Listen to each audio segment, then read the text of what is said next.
USANdersports.com in the on-demand section of our app. But here's Morgan Scalley from his introductory press conference yesterday with his about 15-ish minutes of heartfelt statements. The 24th head coach of the University of Football program, Mr. Morgan Scalley.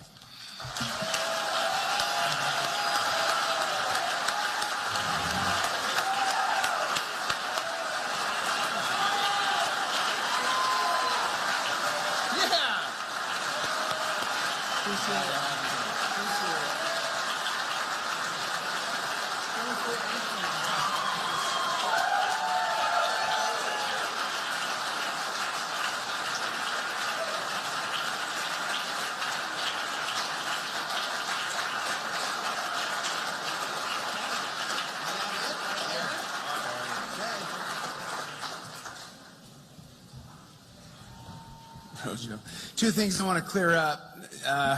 I'm really not that smart. They talk about my brains. I'm not that smart. I've got a bigger heart than I do a brain. I'm just grateful for people that have surrounded me that make me look smart. And my best recruiting job is sitting right here.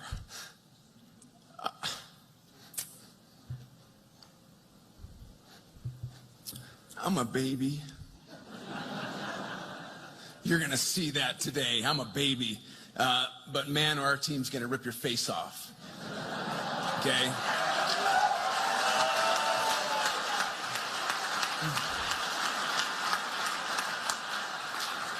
And the second thing that was said is no one prepares better than I do. I do not have a prepared speech, so congratulations. So I'll be off the cuff.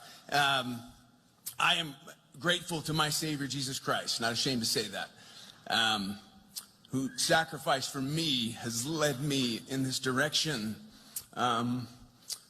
Didn't know that I really wanted to get into coaching, and so I've led my life based on a belief that he will lead me, he will guide me, and based on the Spirit, it has brought me to this place where I can give and serve and love. So grateful for this opportunity. My name is Ford Morgan Scalley. Some of you don't know my first name's Ford. Ford is my father's name, my grandfather's name.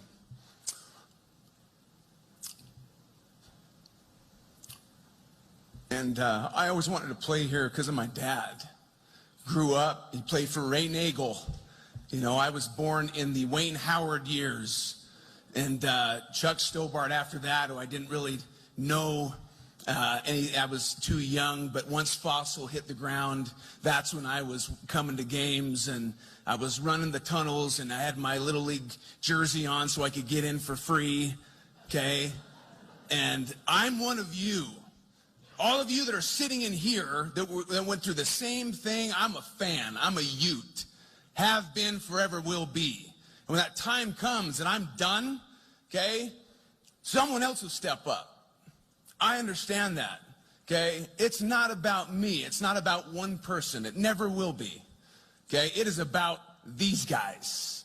It is about the players, okay? And players win championships. Teams win championships, not individuals. So while my name is going to be out there, and this is history, and I get it, and I love it, it's all about the guys that I grew up watching, okay? And my dad is number one in getting me here. Bud, I love you.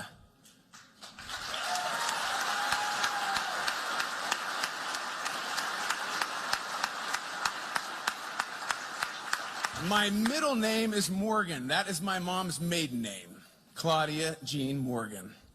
And her father, Nick Morgan, was a huge, huge Ute supporter.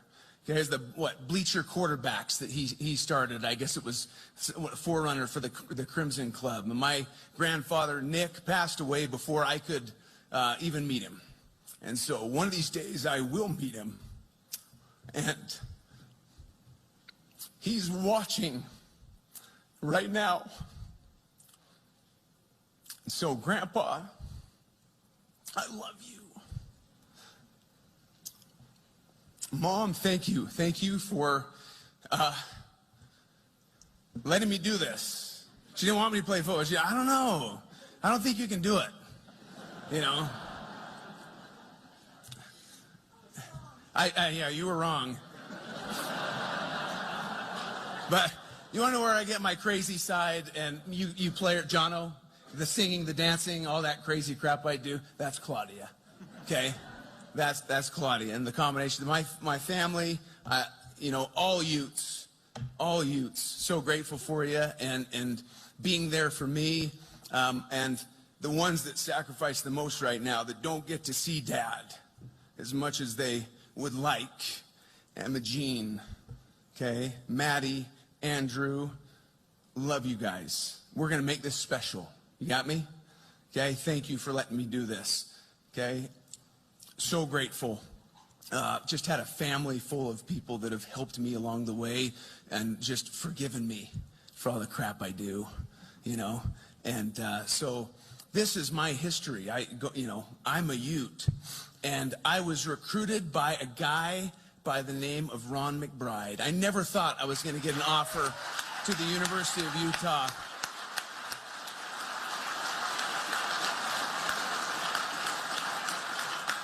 Don Eck was the O-line coach at the time, and he came to Highland High School and, you know, just kept talking to Coach McBride. I like this kid. You know, what there was to like, I don't know. But I waited and waited and waited, and Utah was the only place I ever wanted to go. And I didn't care about any other scholarship offers. I didn't get many. And then Ron brought me up to the facility, which was a shell of itself back then, but brought me up to the facility, sat me down, offered me a scholarship, and I'm sure wanted to say, you think about it, and I didn't allow him to say another word. I said, I'm in. I'm in. Yeah. And just have had an unbelievable group of coaches that have led me along my way from high school on up. Tom Kingsford, Larry Gelwicks, Larry Wilson. I've had some really good coaches. That some are here today, and I love you. And Ron took a chance on me, and, you know, every time I'm going through something or he can tell, you know, Utah had a bad defensive game, you know, this guy reaches out to me. And one of the best recruiters, the best recruiter I've ever known, okay? Love you and grateful for you. Ron recruited me as a wide receiver. I was a running back in high school, wanted to be a running back, wanted to follow up my dad. And that wasn't a good thing, okay? Because there was a lot of depth at running back at the University of Utah at the time. They switched me to wide receiver, and I didn't learn how to catch the ball with my hands. I was a body catcher. I went to the first spring workout, off-season workout. Ryan Breska was a quarterback. And I started catching footballs from Ryan Breska, who, if you knew Ryan Breska, he threw every ball like it was a fade, a 5-yard hitch, as hard as you could throw it. And he was awesome. He was a baseball player. I came away from that practice so tattooed, bruised, and I came home and my mom's like, "What did they do to you?" So I had to learn to be a wide receiver, and I don't know that I ended up learning to be a good one. And there was a coach there, Bill Bush, who saw something in me as well. And grateful for Bill Bush for having a vision. You guys that we've asked to change positions, okay? Jackson Benny, okay? We do it a lot here at the University of Utah. I didn't want to change, okay? Bill Bush said, you'll be an all-conference safety, and I laughed at him. Said, there's no way. And I sat down with Kyle Whittingham, and he shared the vision as well. And Kyle said, Morgan, we want you to play safety. We think you could be an unbelievable one. I said, Kyle, it's always been my dream to play running back here, to follow up my dad. He said, Morgan, it's always been my dream to play center field for the Angels, but that's not going to happen.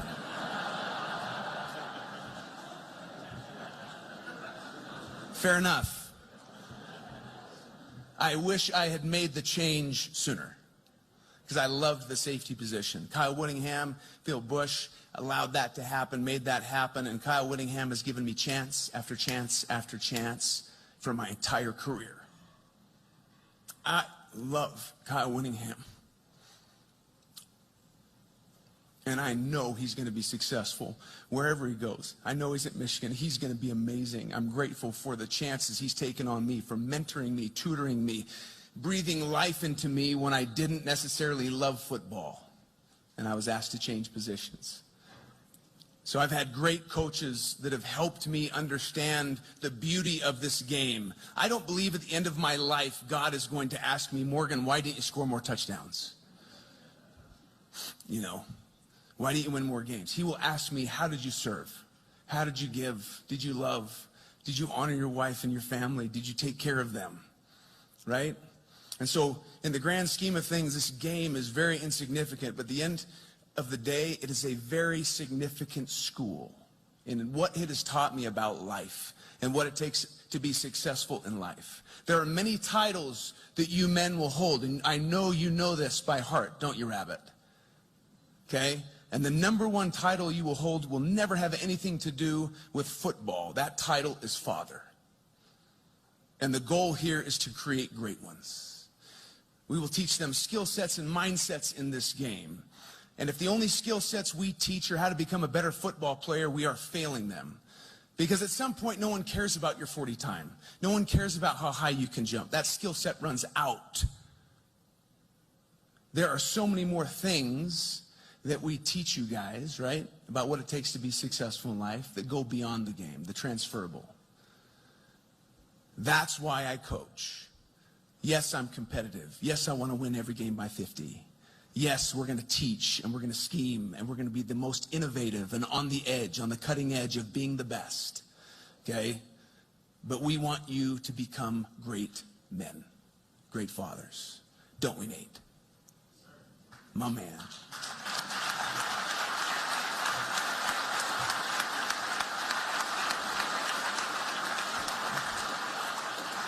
I've been through a ton of transition here at the University of Utah. When we went from the Mountain West Conference, okay, and we were playing, and I remember playing in front of, I think, 15,000 fans. Would have been my sophomore year, UNLV. And all of a sudden, you know, in comes Urban Meyer, another guy that I love and respect and infuses, you know, passion, energy. And that stadium, when we played Cal in 2003, when the fire chief was like, what are you doing?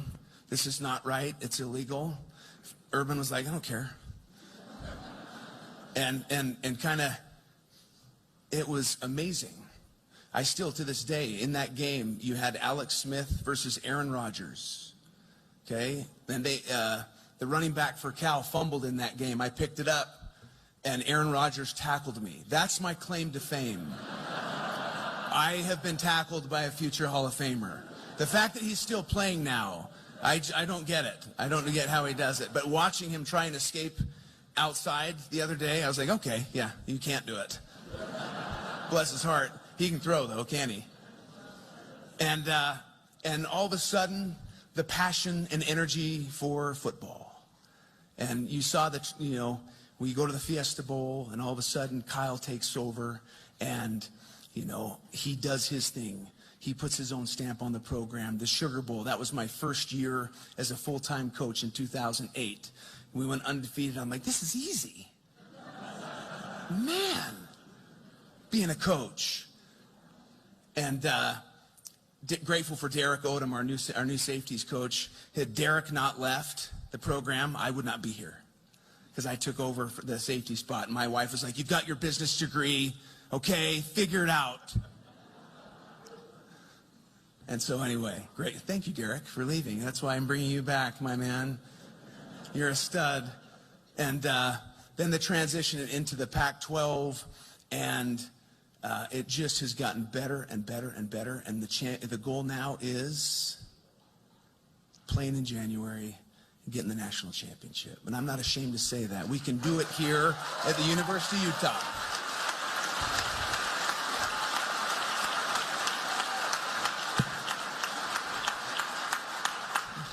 We're going to do it here at the University of Utah. I've always believed that. Don't know that I wanted to be a coach, but again, the more I saw the beauty of what is taught in this game, the more I wanted to become a coach. And I love to teach. These guys know this. Sometimes I talk too much, which is what you're getting right now. But I hope that everyone understands what it's going to take to get there. It's going to take all of us, okay, and then some.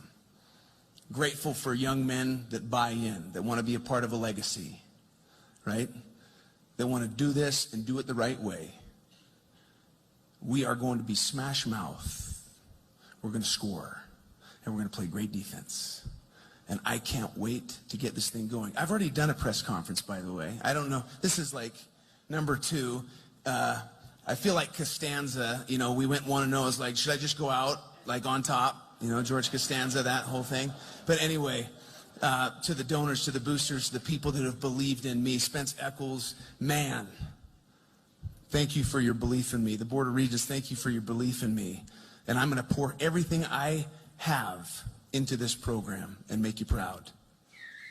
Okay? To President Randall, to Mark Harlan, to Jeff Rudy, you guys that have been side by side, helped me along this transition. Let's go do this. Let's go do it. Thank you so much. Go Utes.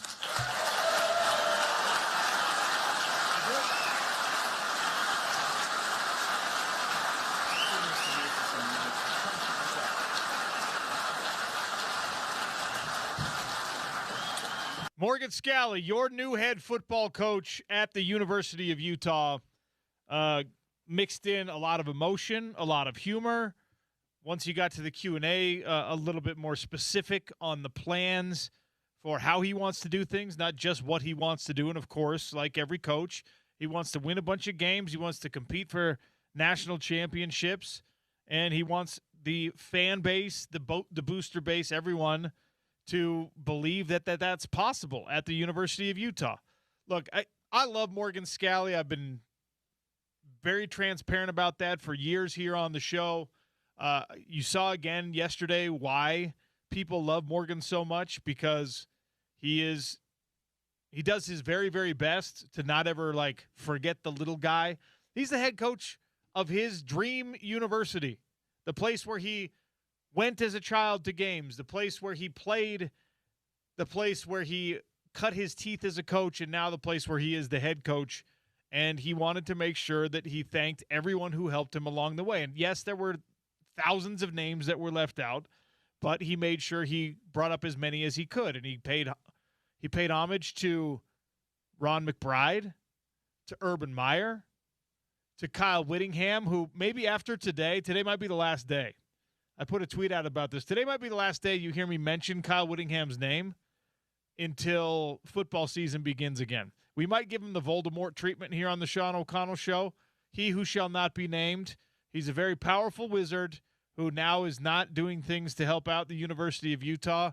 And yes, it's fascinating. It's interesting to see our guy at Michigan, our guy at a blue blood program, but he's not our guy anymore. So I think we might just leave it out until, maybe we'll have to wait till the transfer portal closes, because if a Utah player ends up going to Michigan, we'll have to mention the fact that Kyle Whittingham is, but we might just say he who shall not be named. I might remember to do that. Is that the nickname we want to go with, or we want to come up with something else? Well, I don't know what else. KW. It's the most appropriate analogy here from pop culture. Voldy. So we're not gonna gush about Kyle Whittingham. Everyone knows how I feel about the legacy he leaves, and when he retires, we'll have those conversations again. But right now, he's not retired. Right now, he's an enemy of the program instead of being the guy who establishes the program. But in the way, you heard Morgan Scalley talking about how much he loved him yesterday, and I don't know what that relationship is like right now. I truly don't. But at one point, we used to make fun of Spencer Toon and Morgan Scalley because Whit was their dad, is how we would say it on the team. Like, oh, yeah, your dad, because he loved those guys so much. They could do no wrong in his eyes. And, there was a lot of emotion in that relationship back in those days, and I imagine some of that luster comes off when you become coworkers for 20 years. But the mentor-mentee relationship, I don't think ever really goes away. And you saw how important that particular type of relationship is to Morgan Scalley at the press conference yesterday. As he's going up onto the dais for the biggest moment of his professional life, he makes sure that he stops. Ron McBride sitting front row. he goes and he hugs Coach Mack and exchanges a few words with Coach Mack. He speaks with the Echols family, and he made sure, like I said, to mention everyone who helped him along the way. Ryan Breska, when's the last time you heard his name, Utah fans? Morgan's waxing poetic about these stories about when he was a wide receiver, wanted to be a running back. Nope, can't do that. Wanted to be a wide receiver. Okay, fine, I'll do it. Nope, I'm going to play safety, I guess, because the coaches saw something in me. And he gave credit to Coach Bush, who Bill Bush was on with Porter the other day. Yeah, Bill Bush has been a somewhat regular guest during this football season with Spence, and then he was on the pregame show for the Vegas Bowl. So just really, really cool to see Morgan not only stepping into this role officially, I guess even more officially, because he already coached a dang game, so he's 1-0. Cracking jokes, letting the emotion show. He is a Utah man, all right? He is the Utah man. If that's important to you, right? And I know that the X's and O's and the Jimmies and Joes and all that stuff are going to be massively important to Utah football moving forward. He's got to prove to people he can scheme the way we think he can, and he can recruit the way we think he can, and he hired the right people on his staff, because all of those things are still at least partial question marks. But one thing that is not a question mark is that Morgan Scalley is the right dude for this job. He is the quintessential Utah man. And I got to tell you, I got a lot of heat yesterday because of the exercise we did on the show, talking about how much money comes into play and how difficult it is to field a competitive roster on a $20-ish million budget. And whether you like it or not, that's what Utah has to play with. Be mad at me if you want, but that's what Utah can pay this team. They've got about a $21 million salary cap, and that's fine. And we talked about the ins and outs of that yesterday, and I know it can get a little bit monopoly for people, and some folks don't like that version of the college football landscape. And so, you let me know, and I appreciate the feedback as always, 877-353-0700. But I was really relieved, almost, refreshed, borderline grateful as a media member when yesterday we got, for that 20-minute span, 30-minute span where Morgan Scalley's talking, you got to just kind of like drink the Kool-Aid instead of being like, oh, well, the reality is this is what's difficult. The reality is you got BYU down there. You got Texas Tech over there. You got Oregon that loves to recruit in the state of Utah. You got all these things that you're up against.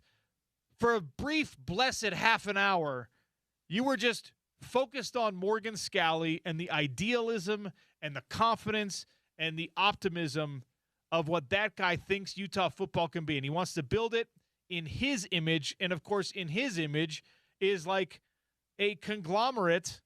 It's a Voltron of Mighty Morphin Power Rangers Morphin Time. It's everybody that has been foundational piece to this program has built Morgan Scalley.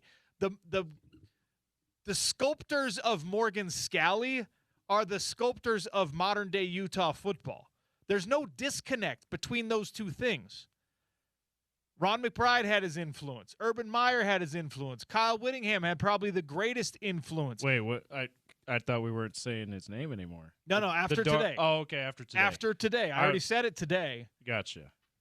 All of these people are I don't know if Ron McBride got the clay and put it down and started, if you ever took that class in high school, started the wheel going, splashed the water on, and just, you got that big lump that you got to use a little muscle, and you got to start to form it, and it's kind of, and then it starts to give way. And then Morgan obviously played for Urban, and Urban, man, it felt like a finished product, right?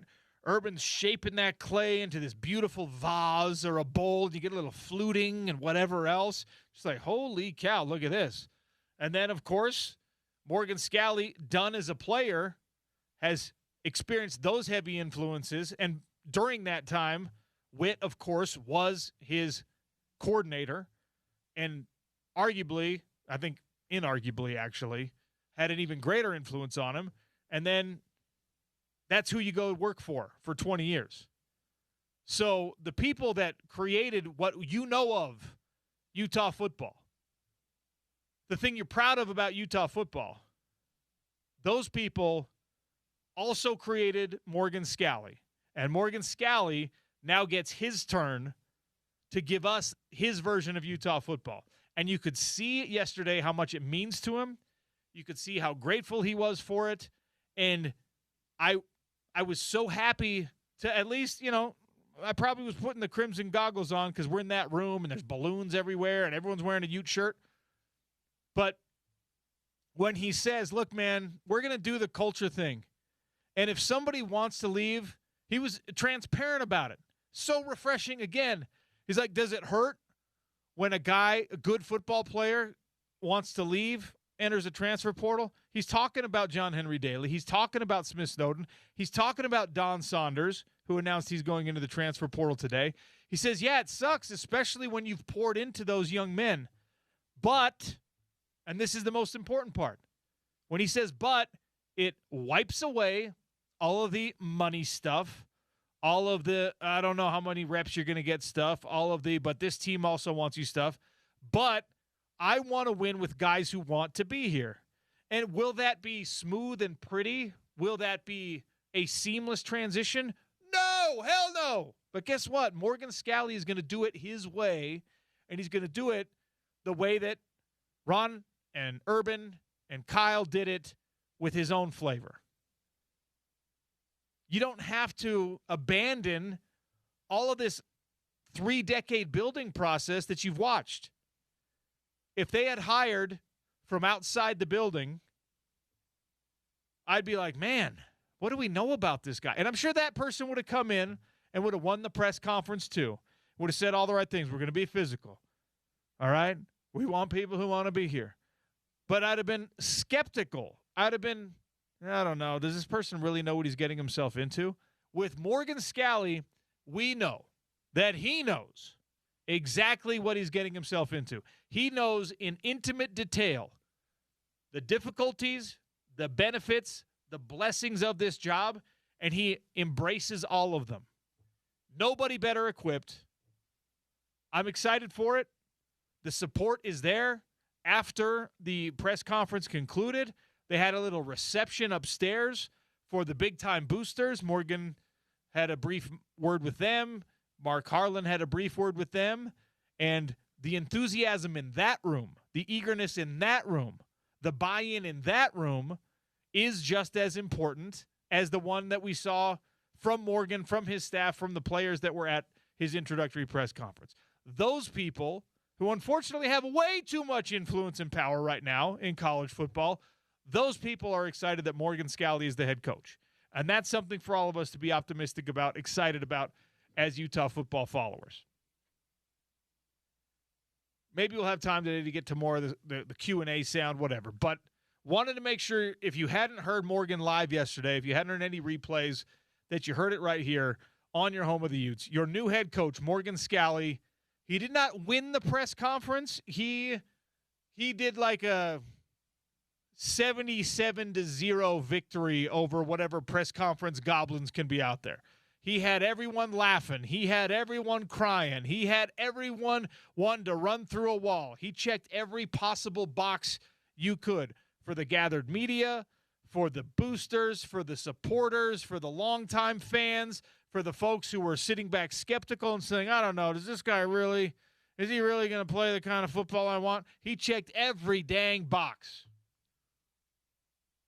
He's a baby, but his team's going to rip your face off. Print it on a T-shirt and give me an extra large. When he did it all off the cuff, OC, he didn't write any of this down. The best part of all of it was the pure authenticity of it. And the fact that that moment that he's been building toward for Morgan's, 46 years old, something like that? He's been building towards this for 40 years in his own mind. Bill Riley said it great. Bill was the master of ceremonies. He said, today's one of those special days where you get to see somebody's dream come true. That's what you got to watch. How often do you get to watch that? To be there in the building, to watch the guy stand up at the mic, and he doesn't have a prepared statement. He doesn't have a written speech, but he's probably got some idea how he wants to start that thing. And then he looks down at his family and he starts crying. because that's what matters. It was beautiful. I'm all in. I will not be in the way. Neither will Sammy Mora. She's a Utah insider. She's going to join us next. It's the Sean O'Connell Show on ESPN 700, 92.1 FM.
Sean O'Connell Show on ESPN 700, 92.1 FM. It's a Wednesday. We welcome Sammy Mora, Utah insider. Wow, the second time in like 8 days.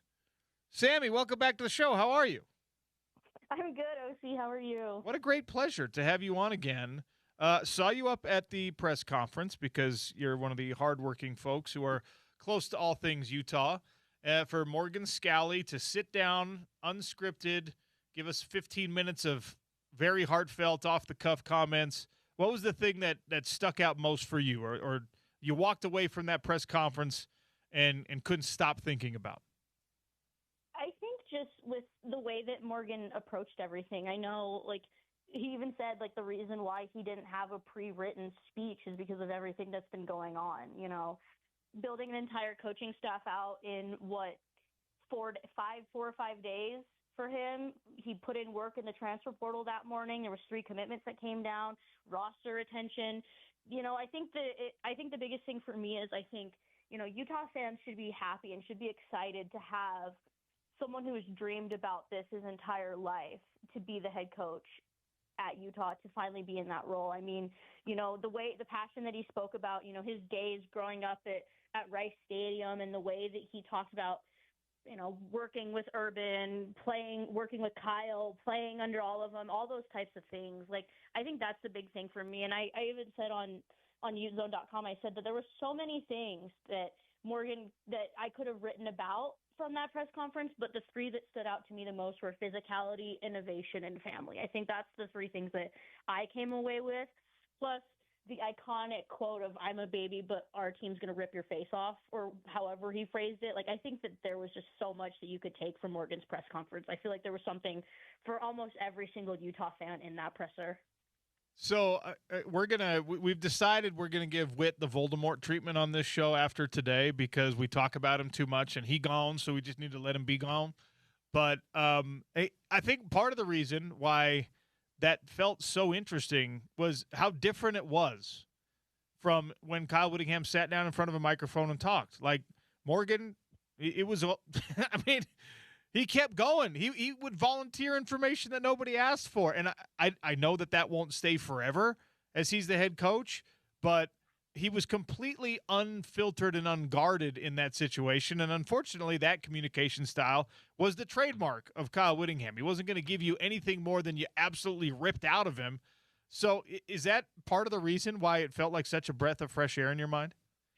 Well, I think that's exactly it. Because, again, I even said on our message board, I said that there was just so much that I could write from, and it was a delightful change is how I phrased it. Because it's like sometimes with Kyle's presser, I would be, trying to scrape together 400 words on what I could say about it.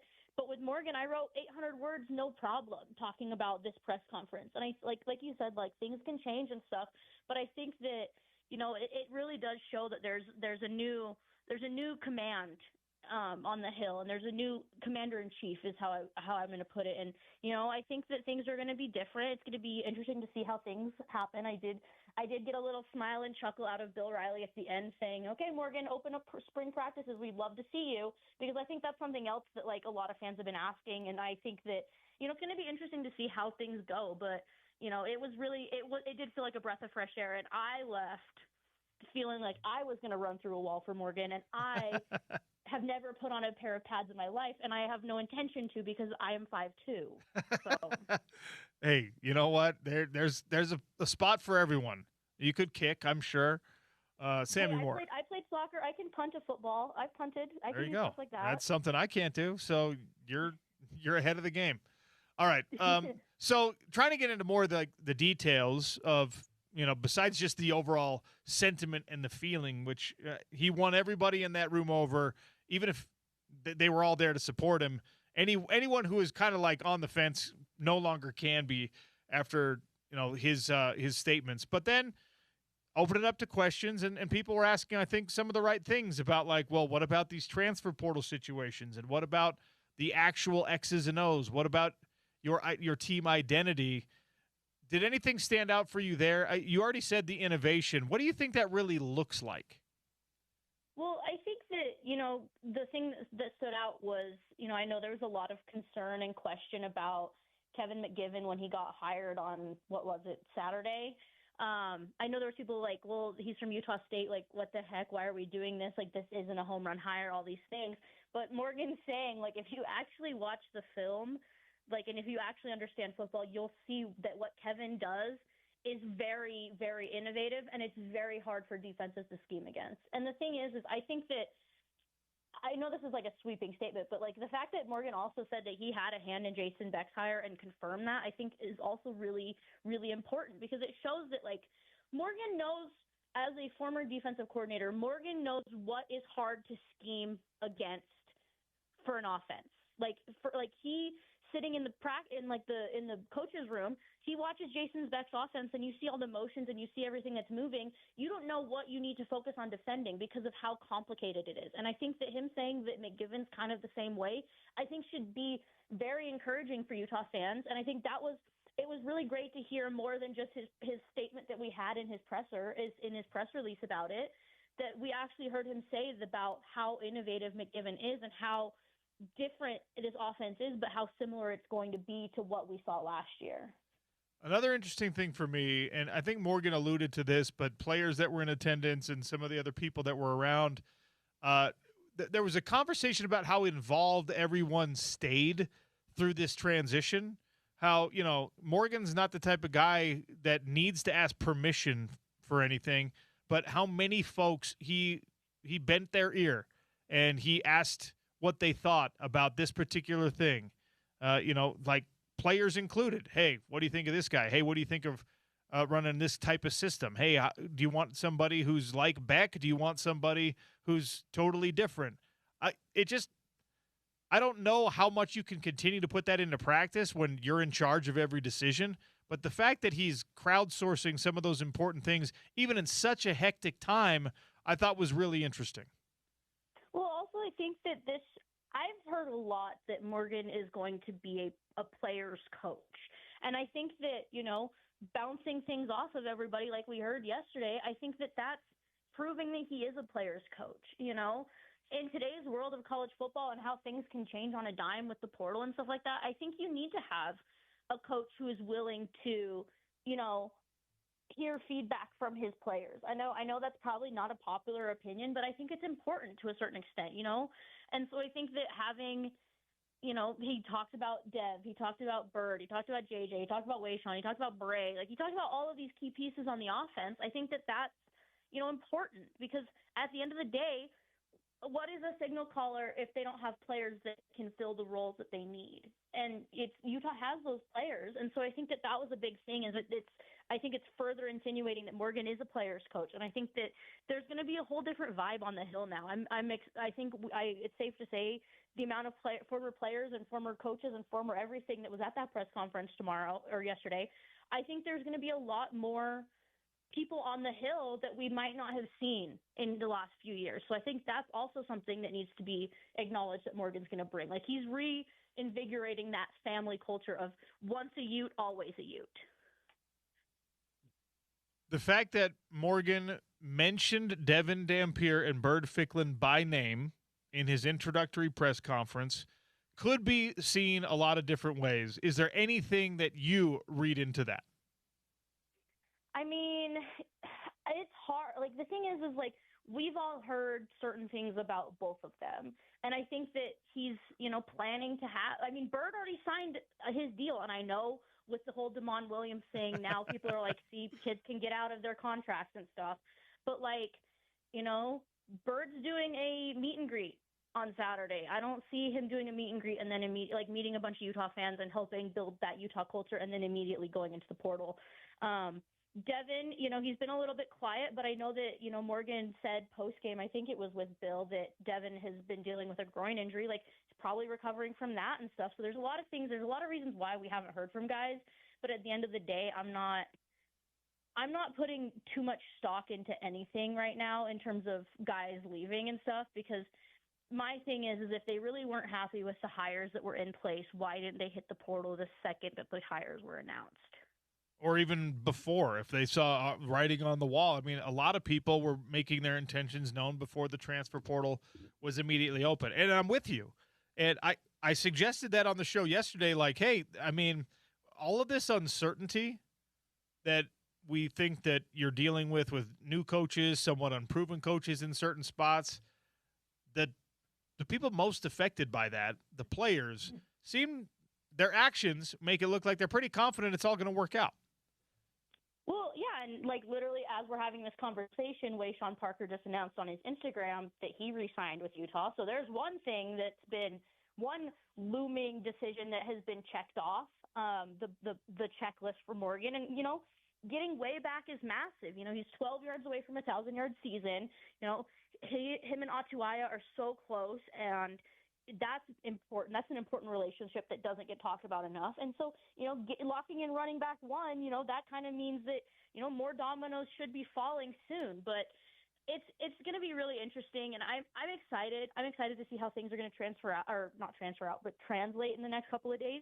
Plus, Utah's already doing work in the portal, so I think that Morgan it's going to be another thing of reloading, not rebuilding. I think that's the big thing that I have been telling our subs on Ute Zone. It's a reload, not a rebuild, and that's what it looks like, and that's always what Utah's been. So we'll see how things shake out. You alluded to this, the guys, what it was 3 commitments from the transfer portal yesterday. The Wyoming D tackle, really like what I've seen from him.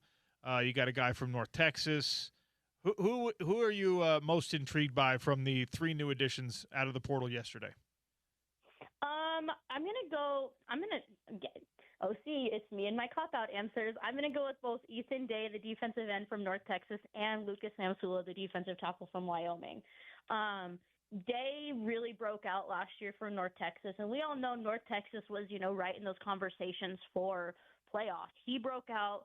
He looks to be a replacement for someone like JHD, or even so, someone who can push guys like Lance Holtzclaw and Cash Dillon to hit that next level of their game. So I'm excited for him. And then Samsula also, we've been missing big bodies in that defensive tackle room.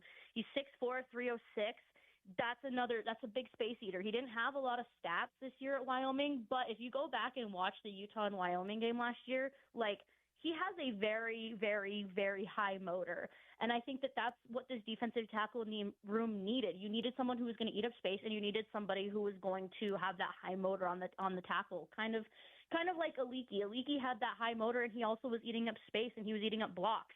So I think those two are really great. Wimberly, obviously, Marcus Wimberly, the Oklahoma transfer, he's a true freshman or redshirt freshman, so he has a couple of years to settle into things. But Morgan Scally recruited him out of high school for a reason. He's a hard-hitting safety. He's very much cut from that cloth of, Scally safeties, hard-hitting, nose for the ball, sound tackler, those types of things. But, it's going to be interesting. It's going to be exciting. I think that there's a lot more movement that's going to happen in the portal that's going to go Utah's way, and I think fans are going to be excited with some of the additions that could possibly come to Salt Lake.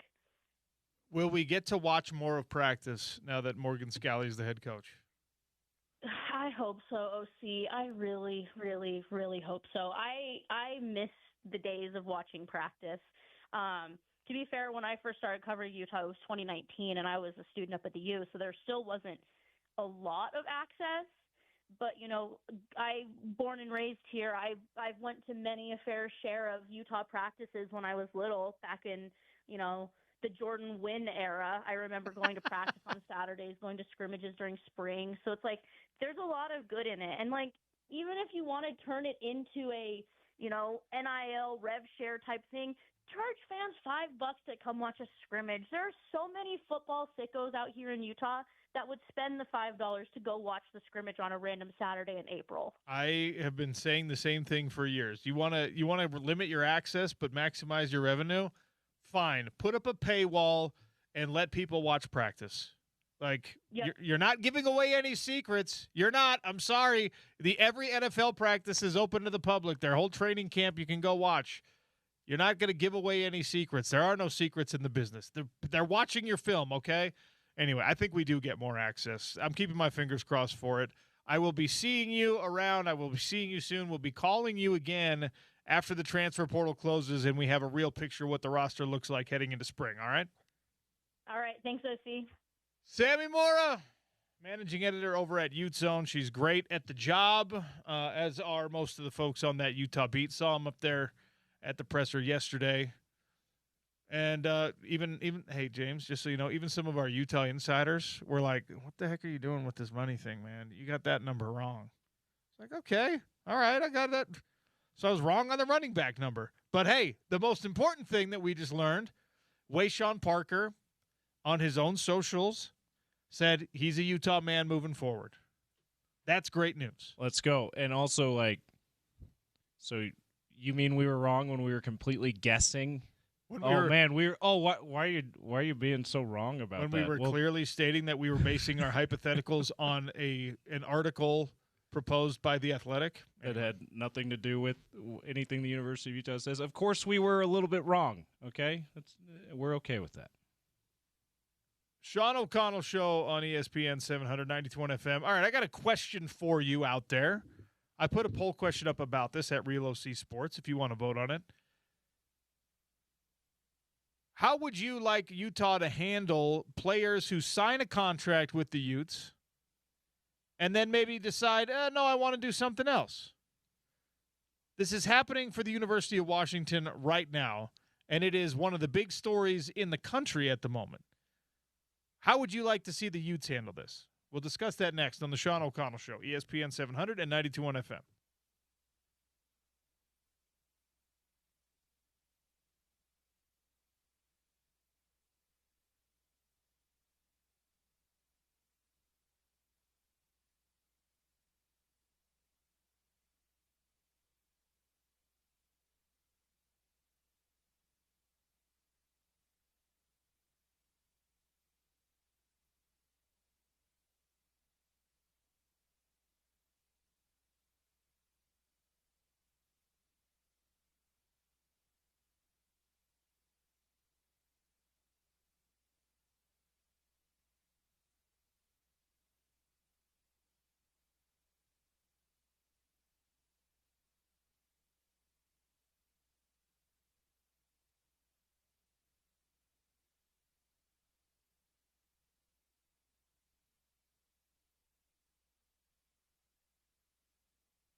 Damon Williams, Washington quarterback, reportedly signed a new deal with the University of Washington 4 days ago.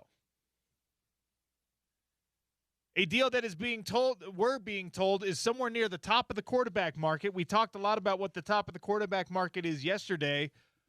$5 million is the biggest number we've heard definitively for Sorsby going to Texas Tech. There were reports out there that Arch Manning is like a $6 million guy, that Sam Levitt is seeking anywhere from $5 to $7 million. Sam Levitt is this year's Nico, by the way. Sam Levitt, the Arizona State quarterback, is this year's Nico Iamaleava, who had a $2 million deal from Tennessee and was just like, no, I want more than that. And Tennessee was just like, okay, go try to get it. And he ended up playing for a much worse team for $2 million. So Sam Levitt is out there looking for greener grass, and he's on this national tour. And we've now seen 3 teams he's been reported to have signed with, and he hasn't actually signed with anyone. So it's a mess. At least with Sam Levitt, he only held out of the team banquet and not spring football. But he was at the LSU game sitting next to the LSU basketball game, sitting next to Lane Kiffin.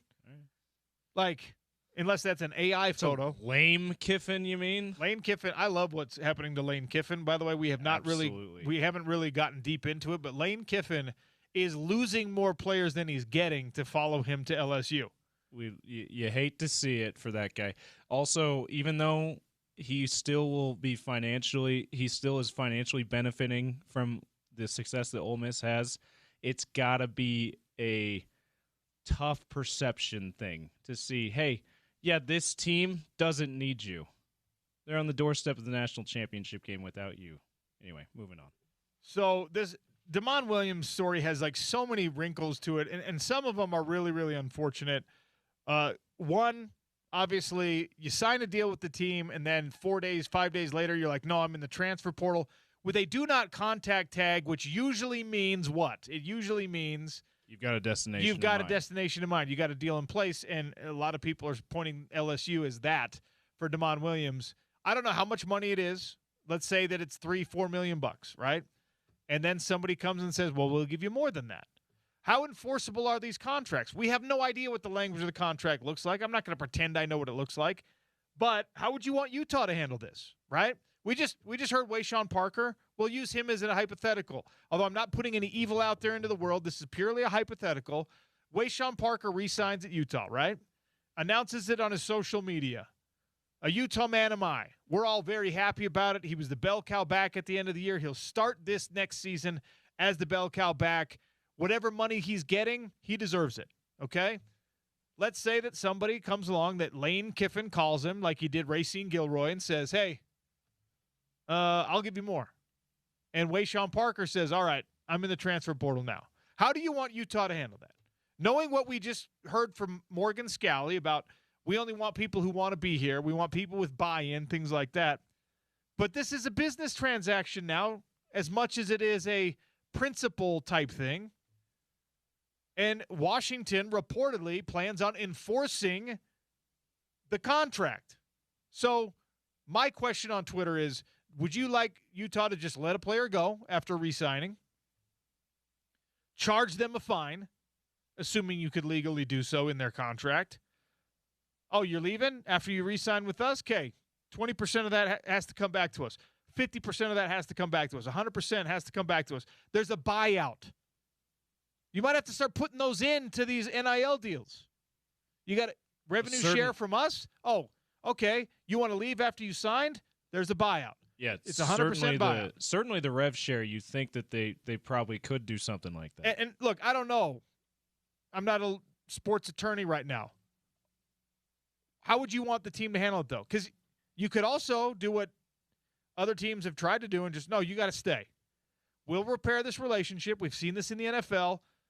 You want to leave. We're going to fix this relationship. Let's stay. You can play.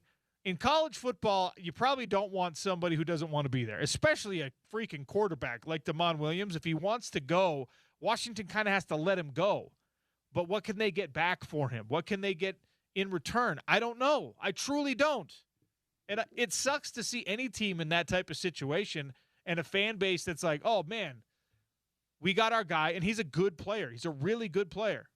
And we should feel optimistic about his future. Well, the problem is now everybody else in college football feels optimistic about his future too.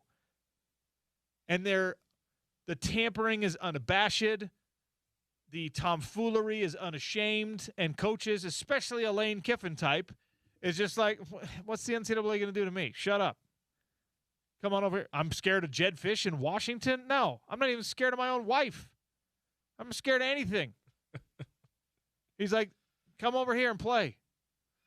So how would you want Utah to handle it? My sincere hope is Utah doesn't have to handle these types of things. Bert Ficklin is doing an autograph signing. He is re-signed. Wayshawn Parker has re-signed. These guys, these are the types of people that are enthusiastic about Morgan Scalley taking over. We have yet to hear from Devin Dampier, but I believe Morgan Scalley doesn't mention his name if he's worried that he's going somewhere. Well, and I think what you mentioned yesterday, no news should be good news. No news is good news. You got 9 days left in the transfer portal window. A lot can happen in 9 days. A lot can happen in 10 minutes. Yeah. But for Washington, and we saw this with Nebraska. They had a quarterback that was committed, hadn't signed anything. He'd flipped, he'd committed, and then it was just like, nope, he gone. It can happen like this in this college football landscape, and it will happen like that if your entire identity as a team is money. If your entire identity as a player is money, is get what I can get right now. This is where, as corny as it sounds to some people, this is where culture comes through for Morgan Scalley, for Utah football, the consistency, the coaching staff that remains, the coaching staff that's coming in. It's those relationships matter so much. And Jed Fish, by the way, I'm surprised this is happening to Jed Fish. I've spent a decent amount of time around him. Jed Fish is one of those dudes, incredibly charismatic, easy to talk to, the kind of guy you'd want to run through a wall for, the kind of guy you would want to play for, the kind of guy that conveys to you he's interested in you, in your life. I imagine for his players, he truly does care about them. I mean, Jed Fish is that dude. And it's happening to him. So what do you want to see your school do with it? If you're a BYU fan, if you're a Utah State fan, if you're a Washington fan, you can't shackle somebody to the services of your university if they don't want to be there. But also, if you're saying you signed a $3 million deal, kid, get over it and play, I'm here for that too. Yeah, and we heard Eric Weddle say that to you. That's the way that he feels it should be done. And he said well before the introductory press conference yesterday that he feels that Morgan thinks the same way as he does on that sort of thing. And Morgan pretty much conveyed that yesterday. So I chose the fine him if you can and then let him go. Get whatever you can out of it financially. If that's all you can salvage, then do it. And that ought, maybe that's one of the things that we've been begging for, OC, that helps kids think twice about entering their name in the portal when there's not enough places for these guys at new schools. For the amount of people that enter their name in the transfer portal, there's way less spots at a different school. So something needs to be done to help these kids and their representation think twice before they just, you know what, I'm gone. So maybe a fine system will be part of that, because I'm not sure we're going to get laws or NCAA intervention that needs to be done. The only time you can probably enforce those fines is in a collective bargaining situation. Good point. So that's where we're headed. But that'll be a conversation that continues for months. We're going to take a quick one here. We'll come back, talk a little NFL playoff weekend. We got big games coming up. You can watch them all at Big Willie's, 1717 South Main. You can listen to them right here on ESPN 700 and 92.1 FM. Chad Jensen's going to join us next. Broncos insider and founder of Mile High Huddle.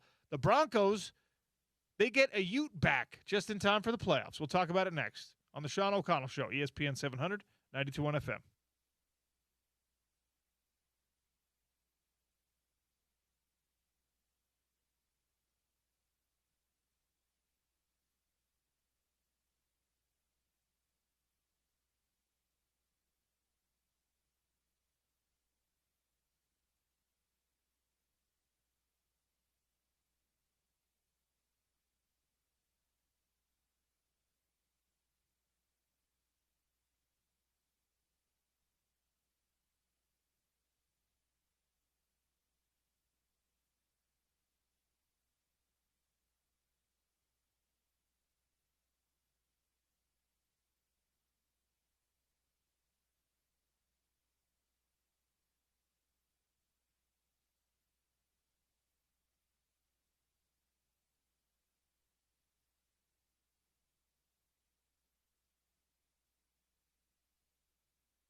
There's a lot going on in the college football world, and obviously here on the home of the Utes, we stay focused on that. But goodness gracious, the NFL coaching carousel is spinning at a rapid pace.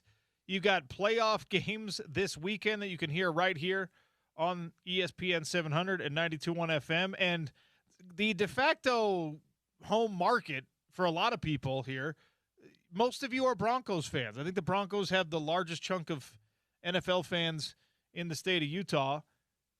So let's talk a little Bronco football.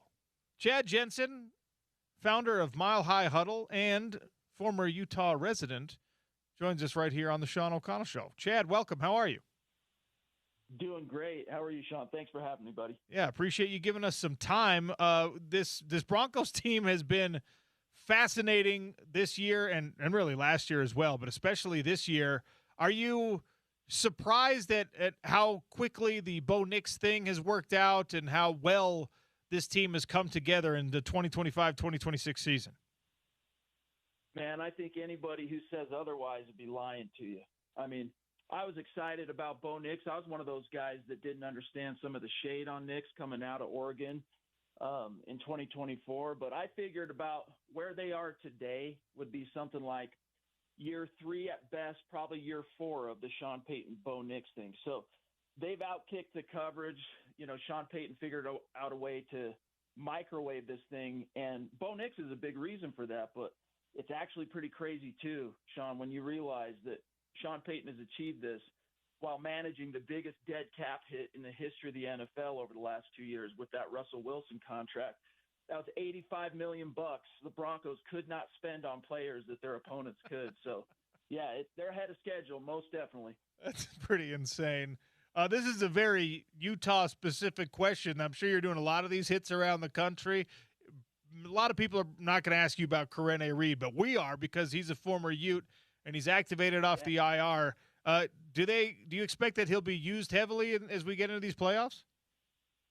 Not so much on defense, but he's a 4-core special teams guy, and all of his stats so far. I mean, he's got 5 tackles.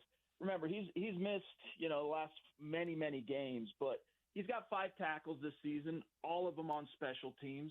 Big contributor there, and that's important because the Broncos coverage units on specials have not been very consistent. And a big part of that was because Reed got hurt. So that's a big part of it. But they also have an injury up the depth chart with Dre Greenlaw dealing with a hamstring that's kept him out of the last 2 games. And he's a little bit injury prone. He ends up kind of staying on the sidelines quite more than the team would like. And so I could see Reed in a pinch getting called in, but he's mostly third base. He will be dressing, but third base. And look, one of the favorites of Utah, even though he was only with the Utes for a year, is a guy who's really made himself into a staple for the Broncos. I'm talking about Garrett Bowles, and he's the Walter Payton Man of the Year nominee. He's the guy that is, I think, largely representative of what this new Broncos culture is. You'd be better equipped to tell me if that's true or not. But what does he mean to this team? A lot, man. He's one of those guys that wandered the desert of, the NFL basement with the Broncos through the lean years post Super Bowl 50. And so he hung in there tough. He really turned a corner as a player way back in 2020, got himself a second-team All-Pro, kept plugging away. I think now that he's got his first Pro Bowl nod, I think he could, it's basically him and Andrew Thomas who comes away with the first inaugural Protector of the Year award that the NFL is rolling out this year. He's right there. He has not allowed a sack this season. The only player in the NFL with 975 pass blocking snaps, Garrett Bowles is the only guy who has not, allowed a sack. So emotionally, he means a lot to this team. And, Sean Payton, when he came in, he cleaned house on a lot of those veterans that were leaders during the lean years, but just had not been able to contribute to a winning culture for whatever reason. I think part of it, too, was the premium position that he plays. Bowles was one of those guys that Sean Payton saw factoring into the long term, and he's now on his 3rd contract. So he means a lot to this team. He's a big-time leader and culture guy. This team leads the league in sacks, as you're well aware. Nick Benito's top 5, and there's a lot down the line that have contributed to that. In the playoffs, how big a factor do you think that pass rush is going to play? Huge. absolutely huge. And it's the number one reason why the Broncos are the number one force to be reckoned with in the AFC. And not just because they've got the home field advantage throughout as the one seed, but we all know the cliche, defense wins championships. And of all the teams that are in the AFC tournament, man, the Broncos, they have that calling card. And Vance Joseph, he's interviewing with 5 of the 7 head coach vacancy teams right now, or this week anyway. So, look, man, the Broncos have a special defense. Nick Bonito, he's accomplished actually several things historically that not even Von Miller accomplished, which is kind of crazy. In a short amount of time, him, Jonathan Cooper, they're the edge guys, but don't forget what Zach Allen brings to the table inside, as well as John Franklin Myers. So, man, 68 sacks. They came 4 short of tying the record that's held by the Chicago Bears. And a big part of that is they kind of slowed down the last 3 weeks or so, but they're fixing to ramp it back up. So I don't know how much you're able to follow college football, but I spent the whole year before the college football playoff format changed saying, man, it's going to be so valuable to teams to get that first-round playoff bye. And we know how well that prediction has worked out for me because it ends up being a curse on college teams. How do you characterize this first-round bye for the Broncos? Is it going to be good for them to get rested, or do you not want to see them break any of this momentum from the season? No, I think in this case it's a good thing. It's a good thing, although there are arguments for both sides. The Broncos have a pretty storied history of getting a first-round bye and then, being one and done, especially twice, actually, during the Peyton Manning years. But, yeah, there's arguments for both sides. I think in Denver's case, because of the coach, because of Sean Payton and his experience, I mean, this is far from his first rodeo. I think the team will be prepared, be able to kind of move around some of the obstacles, the rust versus rest, argument. They'll be ready. Sean Payton's big thing is, hey, it just removes one game that we're at risk of being eliminated. So that's the good news. But I think at the end of the day, with how banged up the Broncos are, which relatively speaking is not as bad as a lot of their opponents in the AFC playoffs, but they have a few key injuries like the Dre Greenlaw one I mentioned earlier. That extra week could be of help. And plus, Bowles injured his ankle, I should say, in that finale versus the Chargers. So that extra week will make a difference, and I think Sean Payton will have them ready to go. When you talk about the rest of this AFC playoff field, who's the biggest threat to the Broncos in your mind? Man, I actually think it's the Chargers. There's an argument to be made for the Buffalo Bills because, the Broncos faced them in the wild card last year and absolutely got curb stomped. But matchups-wise, this Bills team is not the same team as it was last year. And, yeah, Josh Allen, he's still, forced to be reckoned with. But Jim Harbaugh has the Broncos number. Dismiss that season finale. Herbert wasn't playing. Khalil Mack wasn't playing. Derwin James, many others. All their star players, with the exception of Keenan Allen, sat in that game. Jim Harbaugh, outside of that finale, is undefeated against Sean Payton and Bo Nix. They're 3-0 going into that finale. And they just match up well. Jesse Minter, LA's defensive coordinator, just seems to kind of have Sean Payton's numbers. So that's the team that actually makes me the most trepidatious. But, hey, they got to get past New England first, and I actually think that they pull it off. I think LA ends up as the 7th seed going back to Denver in 2 weeks to play the Broncos. Who's Denver gonna play next week? That's what it's got to be I think it's the Chargers. I mean, there's a chance. Who knows, right? How good are the Patriots? They only They only played 2 teams with a winning record in 2025. Won one of them. How tested are they? In terms of the refiner's fire, they played a pretty dang easy schedule. So I'm not fully believing in this Drake May-led Patriot squad. And the Chargers, man, they've got the defense, they got the quarterback, and then they have the veteran coach. Jim Harbaugh's seen a lot of football over the years. So I think it's the Chargers who advance because the Broncos is the 1 seed. One of the benefits is they get to play whoever the lowest seed that survives the first round. That's who goes. And I think it's going to be the Chargers as the 7.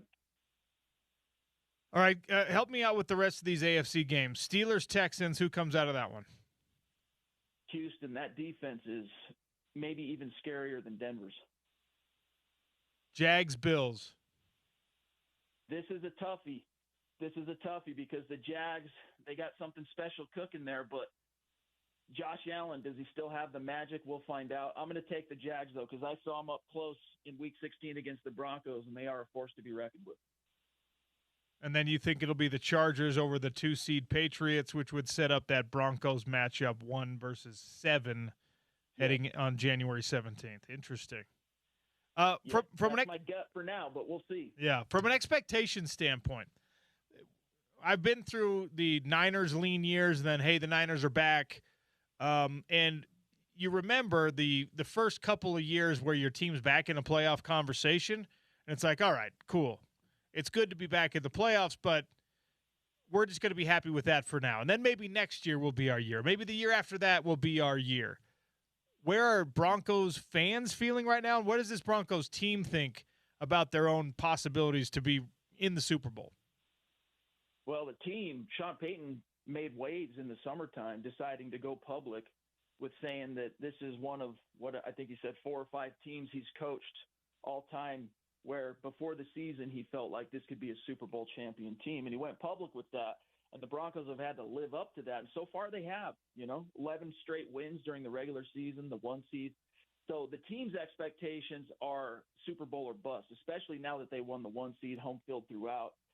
Fans, I think what you talked about with just kind of being happy that we made it to the party. It's okay if the bouncer 86s us early, we made it. That was last year. Broncos fans were thrilled that they won 10 games with a rookie quarterback and made the playoffs and just happy to snap the streak, the playoff drought.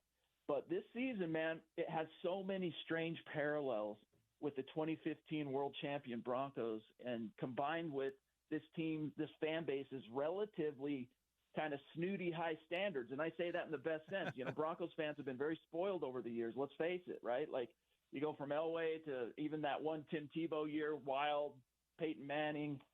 Now here we are with Bo Nix. So I think fans have kind of fallen in line with the team message, which is Super Bowl or bust. So here we go. Does Nick still have any doubters in that market? Because I was with you. I covered him while he was in the Pac-12, and I was like, Bo Nix is going to be an awesome NFL quarterback, and was somewhat surprised by the disbelievers. Do they still exist in Denver? I mean, you'll hear with my publication, Mile High Huddle, and we're also Denver Broncos on SI. We have a pretty deep staff, and not everybody is just sunshine and rainbows when it comes to the Broncos. We try to tell it like it is. But overall, in the market, I think Bo Nix, no more doubters in Denver. And for the most part, I think he silenced all those doubts with what he did as a rookie. I mean, he had the second most prolific rookie season in the history of the NFL behind only Justin Herbert's 2020 campaign. So that kind of brought everybody in line, the doubters, kind of like, all right, cool. But he still got his national boo birds. They're out there, man. They dug in so hard on those pre-draft positions that Bo Nix is not a first-round guy and he should be in the 3rd round, that, they're really clinging to what are, as time marches on, being exposed as freezing cold takes. I mean, you look at what Bo Nix has done. He's the only quarterback in the history of the NFL, to win 20-plus games in his first 2 years, pass for 7,500-plus yards, and 50-plus touchdowns. Nobody's ever done that before. So he is a force unto his own, and I think people need to kind of just admit the situation. There's more dignity in it, and go Bo Nix. If I take him out of the equation, who is the most important Bronco for this playoff run?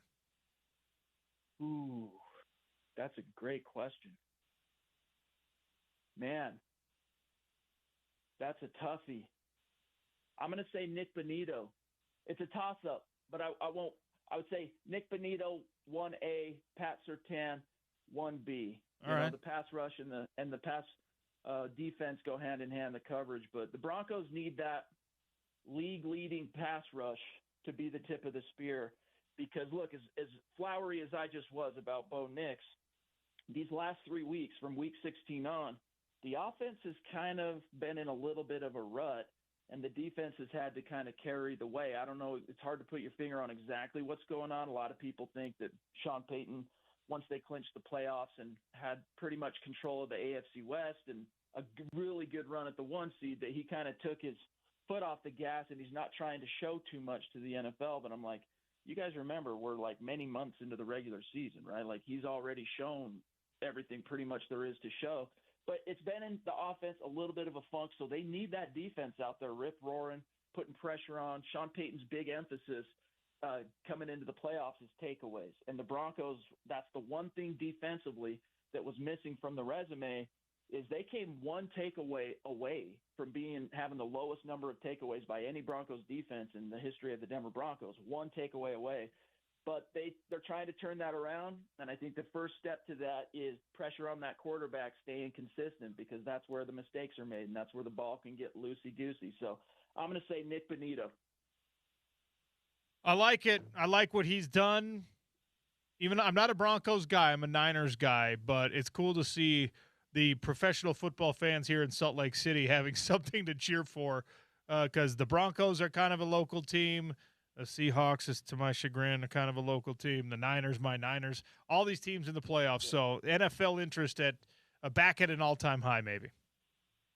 It's good to see. I'm stoked for Utah. I mean, most people I knew growing up were Broncos fans. I grew up in St. George, and, so we still got the same TV market as Salt Lake City and stuff. So Broncos on every day, right, like every Sunday. But a lot of Niners fans, you're right, and it wasn't until about the Russell Wilson era that I started seeing people be fans of the Seahawks in the Utah market. But, whatever, charge it to the game. Yeah. Well, we appreciate you giving us some time today as this Broncos run continues. Hopefully we'll have you on some more. My pleasure. Thanks for having me, Sean. Great stuff. Broncos insider Chad Jensen, Mile High Huddle. You can follow him on Twitter. Man, what an interesting time for the NFL. What an interesting time for the Broncos organization they're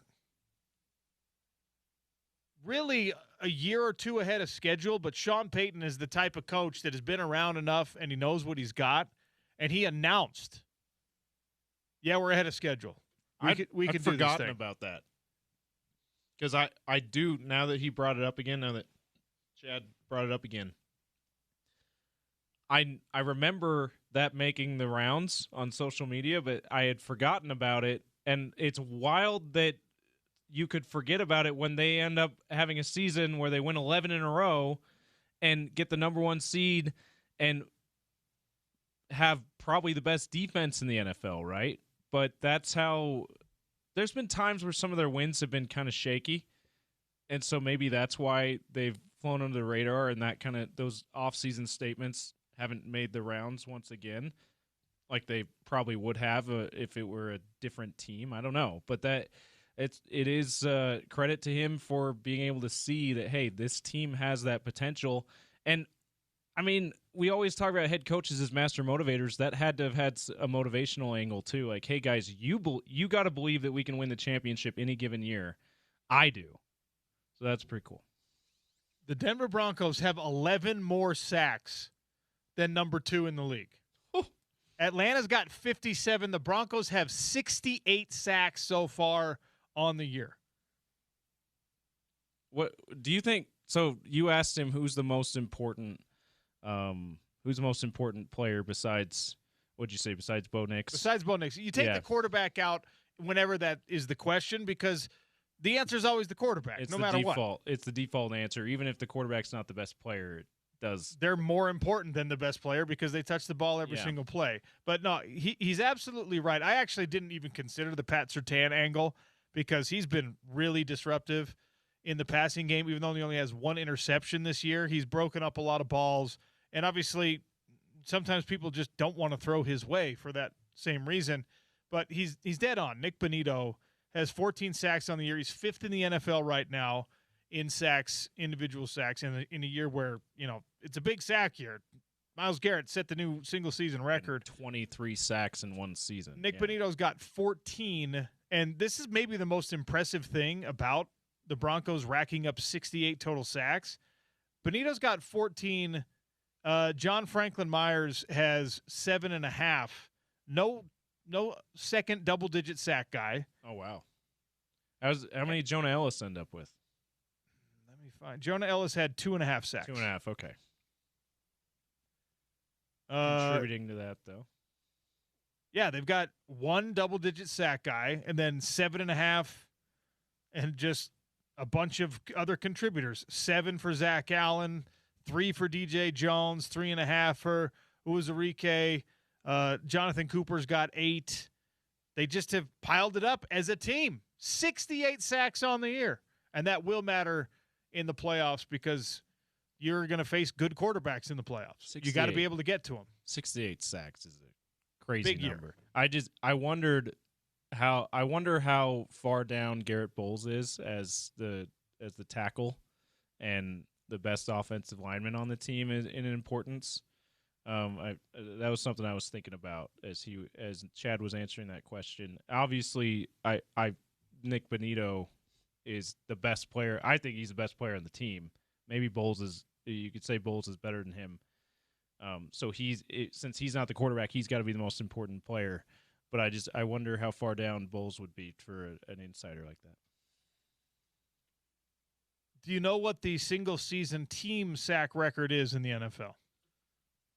Is it in the 70s? It is. 76. It's 72. 72. By the 84 Bears. Okay. So not the fabled 85 Bears, but the season before? Yeah, barely. Wow. All right. That's according to Grok. The underrated 84 Bears. No, nobody ever talks about them. I got to make sure I'm getting correct information. Yeah, maybe sometimes AI makes me so upset. I can't believe you're relying on Grok for this. Very high stakes in the middle of a show. Yeah, that's what happens. Maybe we can correct it. That's what happens when you do it off the cuff. All right. Daily Dub brought to you by Valley Plumbing is coming up next. It's the Sean O'Connell Show. ESPN 700, 92.1 FM.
Sean O'Connell Show on ESPN 792.1 FM.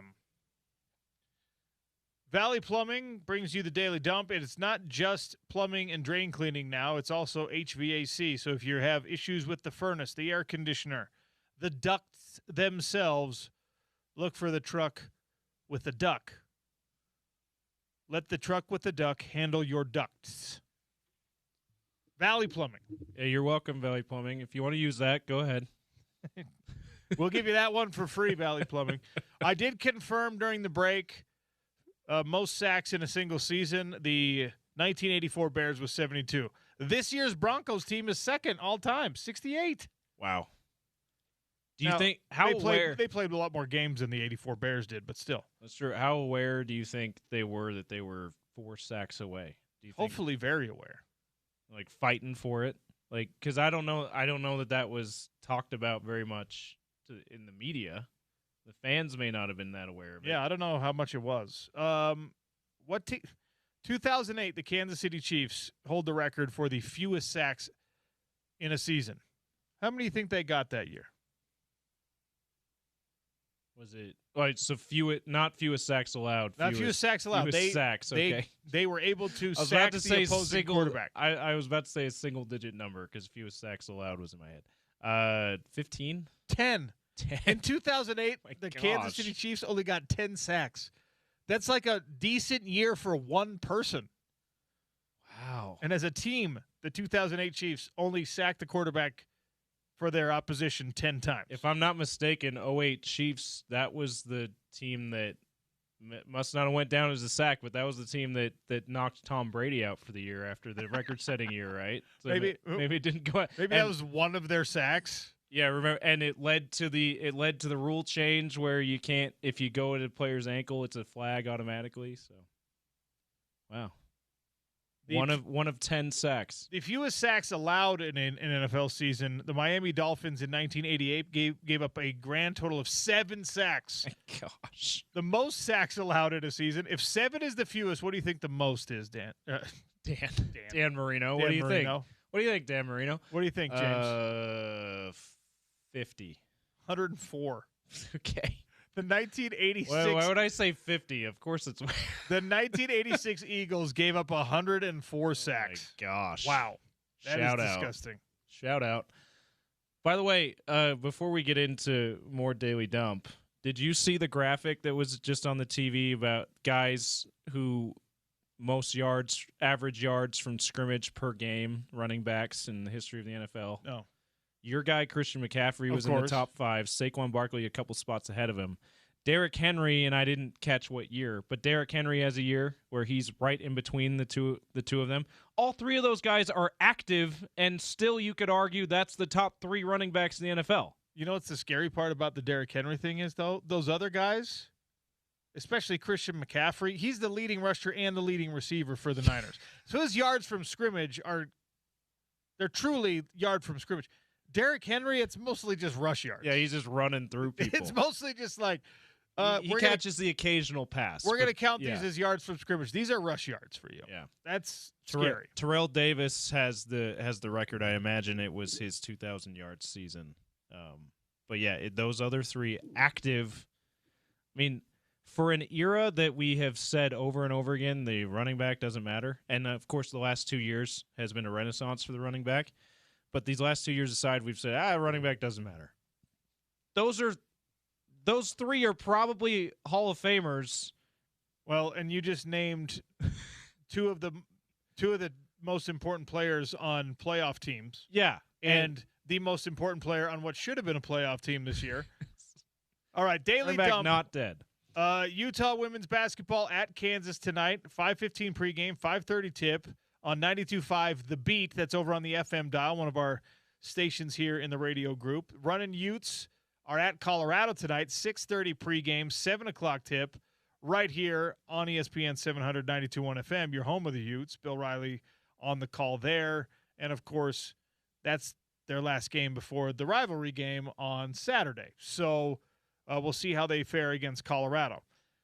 Transfer portal news. I don't like seeing this one. Don Saunders, who was a transfer into the University of Utah, a Texas A&M guy who they really probably would have used a lot more if he hadn't been banged up, got healthy later in the year, and guy can play, man. He is a good football player. He's long, he's rangy.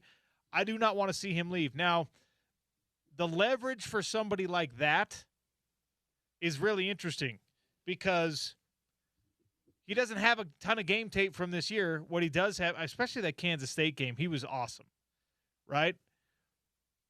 And then he's got the traits. So there's plenty of teams out there who are looking at him and saying, like, well, this was an SEC cornerback, and then he got development under one of the great schools to develop corners, so I'll take him. My hope is that because he was banged up last year, because he doesn't have quite as much game tape as like a Smith Snowden, that, you know, the offers that come, he will get offers, but the offers that come will not be appealing enough to actually lure him away from the University of Utah. And hopefully this is like a bounce-back guy. Yeah. Morgan Scalley doesn't want people who don't want to be here, but he also understands that, like, you keep talented players in the fold, the business nature of this thing, guys are going to explore their options. A Mekhi Bernard situation is not going to be unheard of. So hopefully Don Saunders comes on back, but we'll see. Do we think future he who shall not be named, Kyle Whittingham, and school who shall not be named, from my perspective, will be offering Don Saunders? I hope not. That could be one but it could be one. He's got could target him. He's got those traits, and they were really excited about what he did in those 3 games that he was available last year. So we've talked all week long about the weird situation that Ole Miss finds itself in, playing a semifinal game, a game away from a national championship appearance, and is having to do so with kind of a skeleton crew coaching staff because all these guys are following Lane Kiffin. The whole offense is following Lane Kiffin to LSU, and Lane did not anticipate that Ole Miss was going to beat Georgia. So he's like, yeah, go coach the Georgia game, then show up when the transfer portal opens. Well, they beat Georgia. They're in a semifinal game. And so Lane is lending back 2 of his LSU coaches, running backs coach, offensive coordinator Charlie Weiss Jr. are going to be calling the plays. And it's like a story. Hey, guess what? Breaking news. The coaches that have been with this team for the whole season are actually going to be there for their most important game so far. It was in the update yesterday. It's so crazy. It was that kind of a headline. Yeah, it is nuts. And from Lane's perspective, I alluded to, he's got some financial skin in the game if Ole Miss is able to win the national championship. So I'm sure that's part of his motivation to be like, yeah, you guys go ahead and help out Pete Golding and my former team, your current team still, because that could be really good for me too, even though I prefer your full focus is helping in this transfer portal stuff. But yeah, it's nuts. By the way, you can hear that game tomorrow night here on the station, Ole Miss Miami. So again, nobody's expecting that Ole Miss is going to beat Miami, but we'll see how it plays out. Is Miami favored? I believe they are. Am I wrong on that? And maybe I haven't. You probably have looked at it more than I have. I just assumed, and we fall into these traps. I do. The lower seed is not favored, but sometimes they are the betting favorite, and they're playing like they probably ought to be favored. The other thing, and so there's coaches that are effectively in the transfer portal, right? And the other thing about this, Miami's 3.5 points. 3.5 points. Okay. The Oregon Ducks are heading into, I think, the more interesting semifinal matchup against Indiana, a rematch from earlier in the season. De facto national championship for me. So you think whoever wins this ends up being the national champ? I think these are the 2 best teams left in the field, and it's easy to say that. Yeah, they're the highest seeds, but like beyond the seeds, these are the 2 best teams left in the field.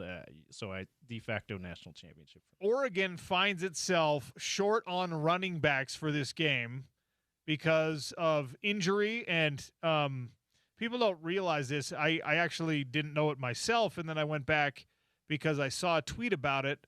And I think it was Kenyon Barner, the former Oregon Duck running back, who tweeted about this, and he pointed out the play that their best running back, the Oregon Ducks' best running back, had gotten hurt. This Davison kid, Jordan Davison, in the game against Texas Tech, he actually, you can see the play where he hurts himself, and he just gutted it out the rest of the game. And now the injury is too bad. You know how it is after the adrenaline wears off, the soreness, the stiffness, whatever. He's out for the semifinal against Indiana. 667 yards this year, 6 yards a carry, 15 touchdowns for Jordan Davison. He's out. And that's just one of those things you can't control. Injuries happen in college football. That stinks. Enter a much more annoying situation if you are the Oregon Ducks, because being down one running back against an Indiana team that is just problematic for everyone, that's difficult enough for you to deal with. But Jaden Lamar, who is their fourth leading rusher this year, so a guy who's not like particularly massively important, but he is used by this team, he has entered the transfer portal. He did it yesterday. Your team is playing in a semifinal game. The NCAA has put rules into place to where if you are in the playoff, your transfer window actually is extended 10 days after everyone else's. So the transfer portal window closes for Utah players on the 16th. If you're in these games, if your team is in the playoffs, you get more time to put your name in the portal. You could at least wait, even if you didn't want to wait until that extra day kicked in, you could at least wait until after the game this weekend. You force the hand of somebody like Dan Lanning, who's trying to build his team around culture and buy-in like everyone else in college football. Jaden Lamar entered his name in the transfer portal yesterday. He has 262 yards total on the season. He's averaging 6 yards a carry. He has scored 3 touchdowns. They've also used him in the passing game a little bit. And so he's like, I don't know. He's not one of the most important players on this Oregon team, but when your depth at running back already takes a hit, your number 2 guy goes down, you're like, okay, that means my number 3 guy is now my number 2 guy, and my number 4 guy has got to be my number 3 guy. So the Oregon Ducks, heading into the most important game of the season, lose a running back to injury. Okay, sorry, that sucks. They also lose a guy because he's just impatient to get his name in the transfer portal. What are we doing? I don't get it. We saw it here in the first Pac-12 championship year. Maybe it was the second one. One of the 2 Pac-12 championship years. We saw it with Peter Costelli right before, like right at the end of the regular season. Like, why not just wait a little bit, man? For Peter Costelli, there's specific circumstances with some of these guys. It's also a little bit different because it's like, I'm not playing any of these games. It kind of doesn't matter. Like this dude, Jaden Lamar, is going to play. He plays on special teams, and he's going to be given a couple touches in that game. Why are you transferring? Why are you saying anything to anyone until the game is played? You don't even have to wait until Saturday. It's a short week. Just wait a little bit. I don't know if it's these players. I don't know if it's the players that get impatient specifically. I don't know if it's family members, parents, whoever it might be. I don't know if they're getting bad advice from their representation. But whoever it is, maybe it's a combination of all 3. Whatever it is, someone needs to be in these guys' ears to say, will you just wait till you're eliminated from the playoffs? Maybe or till you win the national championship, whatever. Like, it's not that far away. They put things in place that you are not going to miss your chance to transfer or explore your options if that's all you're trying to do. Like, just wait, man. And maybe he forgot. Maybe he and his reps forgot they extended the transfer window for teams that are in the playoffs. I suppose that's possible. That's not very good agenting. I know that I fail in this effort. I really try to not be a get off my lawn, like you can't change all this. The direction of college football stinks and it hurts the sport. I really try to not be a pessimist about a bunch of this stuff. Like, I put in my own mental space. I put in an effort to be like, all right, it's just the way things are. Don't be a grump about it. But this one is like, what are you doing? Your team is playing in a very high consequence game. Even if you know you're going to leave, put in the effort, stay around, and see what it looks like on the other side. And this is crazy. The reason I bring up Peter Costelli, not only because it's sort of something that Utah went through, but he you're right, had no role on the field, right? So it's a bit apples and oranges, but that situation's similar in that, like, hey, your team's going to the Pac-12 championship game. You just don't have to do it. I don't know.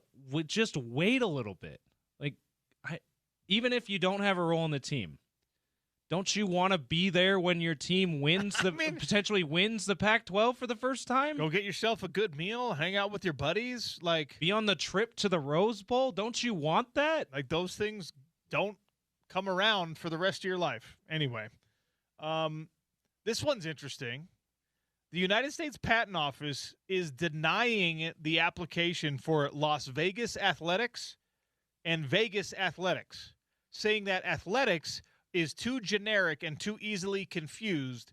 So the U.S. Patent Office, the Oakland Athletics, are temporarily in Sacramento, intending to go and be the permanent MLB franchise for Las Vegas. We know this, right?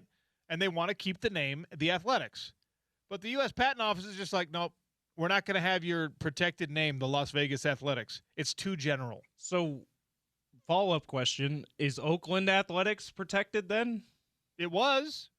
It is. And by the way, the Athletics name started with the Philadelphia Athletics in like 1908. I think they were in Kansas City at one time too. Like they're the Sacramento Kings of baseball. They've been everywhere. They've been like 3 or 4 different homes. This will be their 4th or 5th home. And now the Patent Office is saying, no, you can't just call something athletics because, like, Las Vegas Athletics could be referring to anything athletic in Las Vegas. Yeah, of course. Could be a gym, could be a sporting goods store, whatever. Sure, technically, but we know that in this case, it's the Oakland A's, the Las Vegas. And by the way, guess what they also won't trademark? Just the A's. You can't just call them the Las Vegas A's because, well, an A, it's just a letter. You can't. This is why we need more sports people in these departments because, like, it's really simple. Can you name for me the last time? That's a sports team. Can you name for me the last time the U.S. Patent Office denied a sports team's application for a name? Are we talking Utah Mammoth? Yes. Yeah. Yeti? When they tried to be the Utah Yeti, the U.S. Patent Office said, nope, it's too confusing. The Coolers can't do it. Can't give you that. That kind of made sense. I mean, that actually made a lot of sense. This doesn't not make sense from a very technical standpoint, but it's like there's no brand other than the baseball team that has been the Athletics for over a century in different homes. But over a century, we've had the Athletics franchise. There's no other competing brand that's like, you know what? No, you can't do that because we're also the Athletics, and that's too generic. We're trying to use athletic. It's like, no, it's the baseball franchise. Just let it happen. You know what's so funny about this whole thing for me is like this same patent office is like, yeah, there can be a New York Giants and a San Francisco Giants. Well, that must have happened long enough ago that there can be a Hawaii Warriors and a Golden State Warriors. They don't mind. That there are the Drake Bulldogs, the Yale Bulldogs, the Georgia Bulldogs. They don't care. Shout out to my mom's high school, Virgin Valley Bulldogs. Athletics is just too general, according to the U.S. Patent Office. It's crazy. This is a wild one to me, but adventures in naming a franchise. When Utah eventually gets a Major League Baseball franchise, when Dale Murphy brings hopefully a Hall of Fame induction eventually, and also a big league Utah franchise to our home state, we're going to have to be careful about the U.S. Patent Office application. Like if they try to make, the Miller family, of course, is going to be the owners of this team if and when it happens. If they try to make Bees the major league name, nope. Then it'd be too generic. Too generic. Or do you mean the animal bees, or do you mean the letter bees? Too generic. Too generic. We would like to be the Utah Mountains. Nope, too many mountains. What if someone wants to have a store called the Utah Mountains? Give me a break. We need more sports people in charge of these kind of things. It's very odd. I have to get to this one before we take a break. Then we'll double up and we'll talk a little Utah Mammoth. There's a big press conference happening this afternoon with perhaps a special announcement for some outdoor hockey. We'll tell you Between the Pipes is coming. But Montana State just won a national championship in the FCS. If you didn't get a chance to watch any of that game, go at least find the end of game scenarios on YouTube. It was a wild, insane overtime game between Illinois State and Montana State. Their first national championship since 1984, and they've been kind of in the playoff hunt for many, many, many years. First national championship since 1984. They have a receiver who is listed on the roster as Taco Dowler. Taco Dowler. His name is Taco Dowler. His given name, his birth name, is not Taco. His Christian name is not Taco. Okay? And he was asked many times about how'd you get the name Taco? Why is your name Taco? It's maybe the greatest nickname origin story that I've ever heard. And also, there's a member of my wife's family who has a very similar nickname story. All right? All right. So this kid apparently was going through a drive-thru with his family at Taco Bell and saw the word taco in Taco Bell. And he was like, what's that? And they're like, it's taco. It means Taco Bell. He said, that's my name now. And apparently, when you're in Montana and you're a 5-year-old who likes the word taco and you say, that's my name now, your family just goes, okay. Okay, fine. So Taco Dowler has since been named Taco Dowler. So hold on. What fast food restaurant is someone in your your family? Not named exactly the fast food situation, but this is wild. So my wife's cousin, who's like the closest to her in age, they grew up very, very close. He's an amazing guy. He's like the coolest dude. His name is Skip. I've always known him as Skip, which is, it's a name. It's also like a nickname. So, all right, but whatever. It's not this gigantic Mormon family. It's not outside the realm of possibility that his name is just Skip, right? Yeah. You forgive him for having the same name as Skip Bayless. That's fine. He's not. It's not his actual name. Yeah. And I was informed after, I don't know, however long knowing him, that at one point when he was a child, he just informed his family, nope, I'm Skip now. I'm Skip now. You have to call me Skip. And they were just like, okay, you're Skip.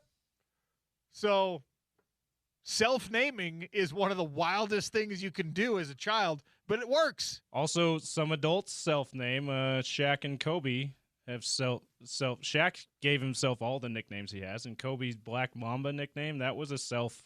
I am Black Mamba. Everyone call me that now. All right. James, if you were giving yourself a nickname, what would it be? Let's see. I'm going to have to think on that.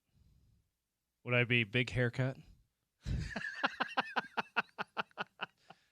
Now you're going to be the Big Haircut. Now I'm the Big Haircut. You just destroyed yourself. All right, James, the Big Haircut Peterson, Let's producing go. the show today. All right. Amazing. Shout out to Andy Bernard. All right. Is the Winter Classic coming to Salt Lake City? Is that the announcement we're getting from Gary Bettman and the NHL when they do a press conference at Rice-Eccles Stadium? Wait a minute. Why would they be doing it at Rice-Eccles Stadium? The Delta Center is where the Mammoth play. Our very Ryan own Smith is a BYU fan. What's going on? Our very own Mammoth insider Adrian Denny joins us next for Between the Pipes. It's the Sean O'Connell Show on ESPN 700 and 92.1 FM.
Between the Pipes is brought to you by our friends at Aladdin Industries, your Utah Velux dealer, and the Truck with the Duck over at Valley Plumbing.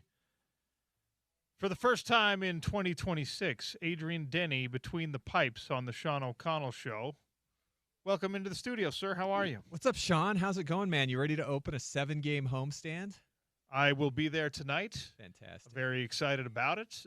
Not as a media member, but just as a Mammoth fan. So I'll get to wear the sweater and hang out and embarrass my wife with the tusks up. Yeah.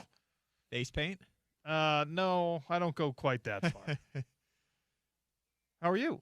I'm doing awesome. I'm happy the team's home, right? I obviously don't travel, so I'm in the Mountain Blue Studios in the Delta Center for all of our games. But when the team is home, means I got to have my Santorinis for dinner right outside of Section 7 and 8. It's my go-to. Yeah, the braised beef bowl. Oh, yeah, dude, you and I were on the same wavelength. The puffy pitas. One of the great things to do as a sports fan when you're attending with relative regularity at a particular arena, stadium, whatever, is you find your delectable treat in that stadium, and you get to look forward to that.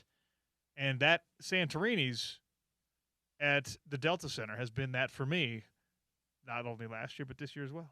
They've got a new item that, it's Santorini, so it has to be healthy, right? Like everything they have is healthy. So this these crunch rolls they have, you can get 4 of them for $20, 2 for 10. But I'm probably certain that they're, not healthy at all, really, because they're deep fried. But they come from Santorini, so I tell myself, they have to be healthy. They are loaded with Euro meat. That is the only thing in these crunch rolls. They're like egg rolls with Euro meat. And I have not tried those. Give those a try some evening. I'm gonna have to do that. Yeah. All right. We're not here to talk about Mediterranean food. We're here to talk about Mammoth hockey. They start this homestand with the Ottawa Senators. I want to get to that here in a second. Utah's favorites in this game. We're expecting some goal scoring in this game, but there's a special press conference happening today at 4 p.m. at Rice-Eccles Stadium. NHL Commissioner Gary Bettman, Ryan Smith. I think a lot of people think this means an announcement of some kind is coming to Salt Lake City. Could be something pertaining to the upcoming Olympics and NHL participation there, I suppose. But Bettman's in town. What's it going to be?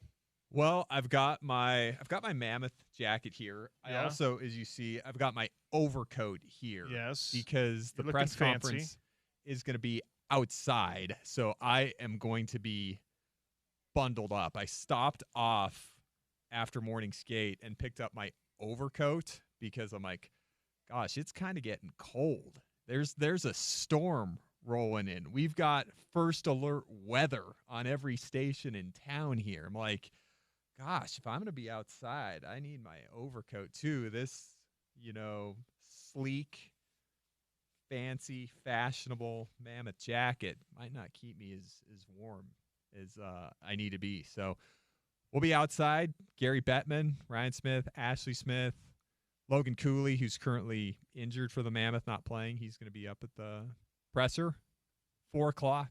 Excited to see what they have for us. So, look,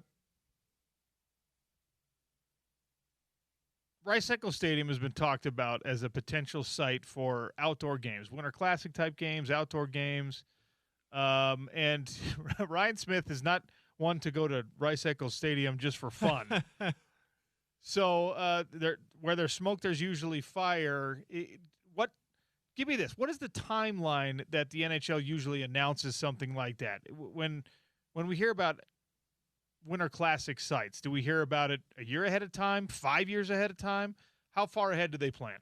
It doesn't seem to be as far out as, say, an Olympic Games, right?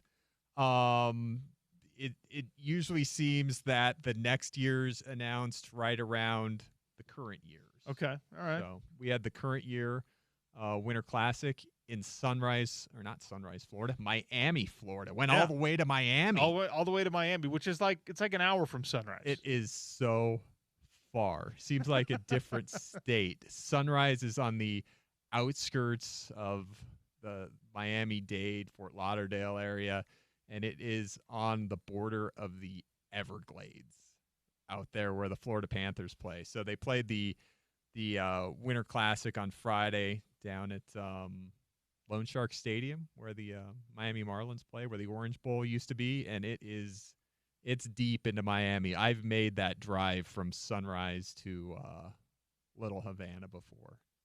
If we are getting a Winter Classic game, what kind of showcase is this for not only a franchise but for the host city, the host state?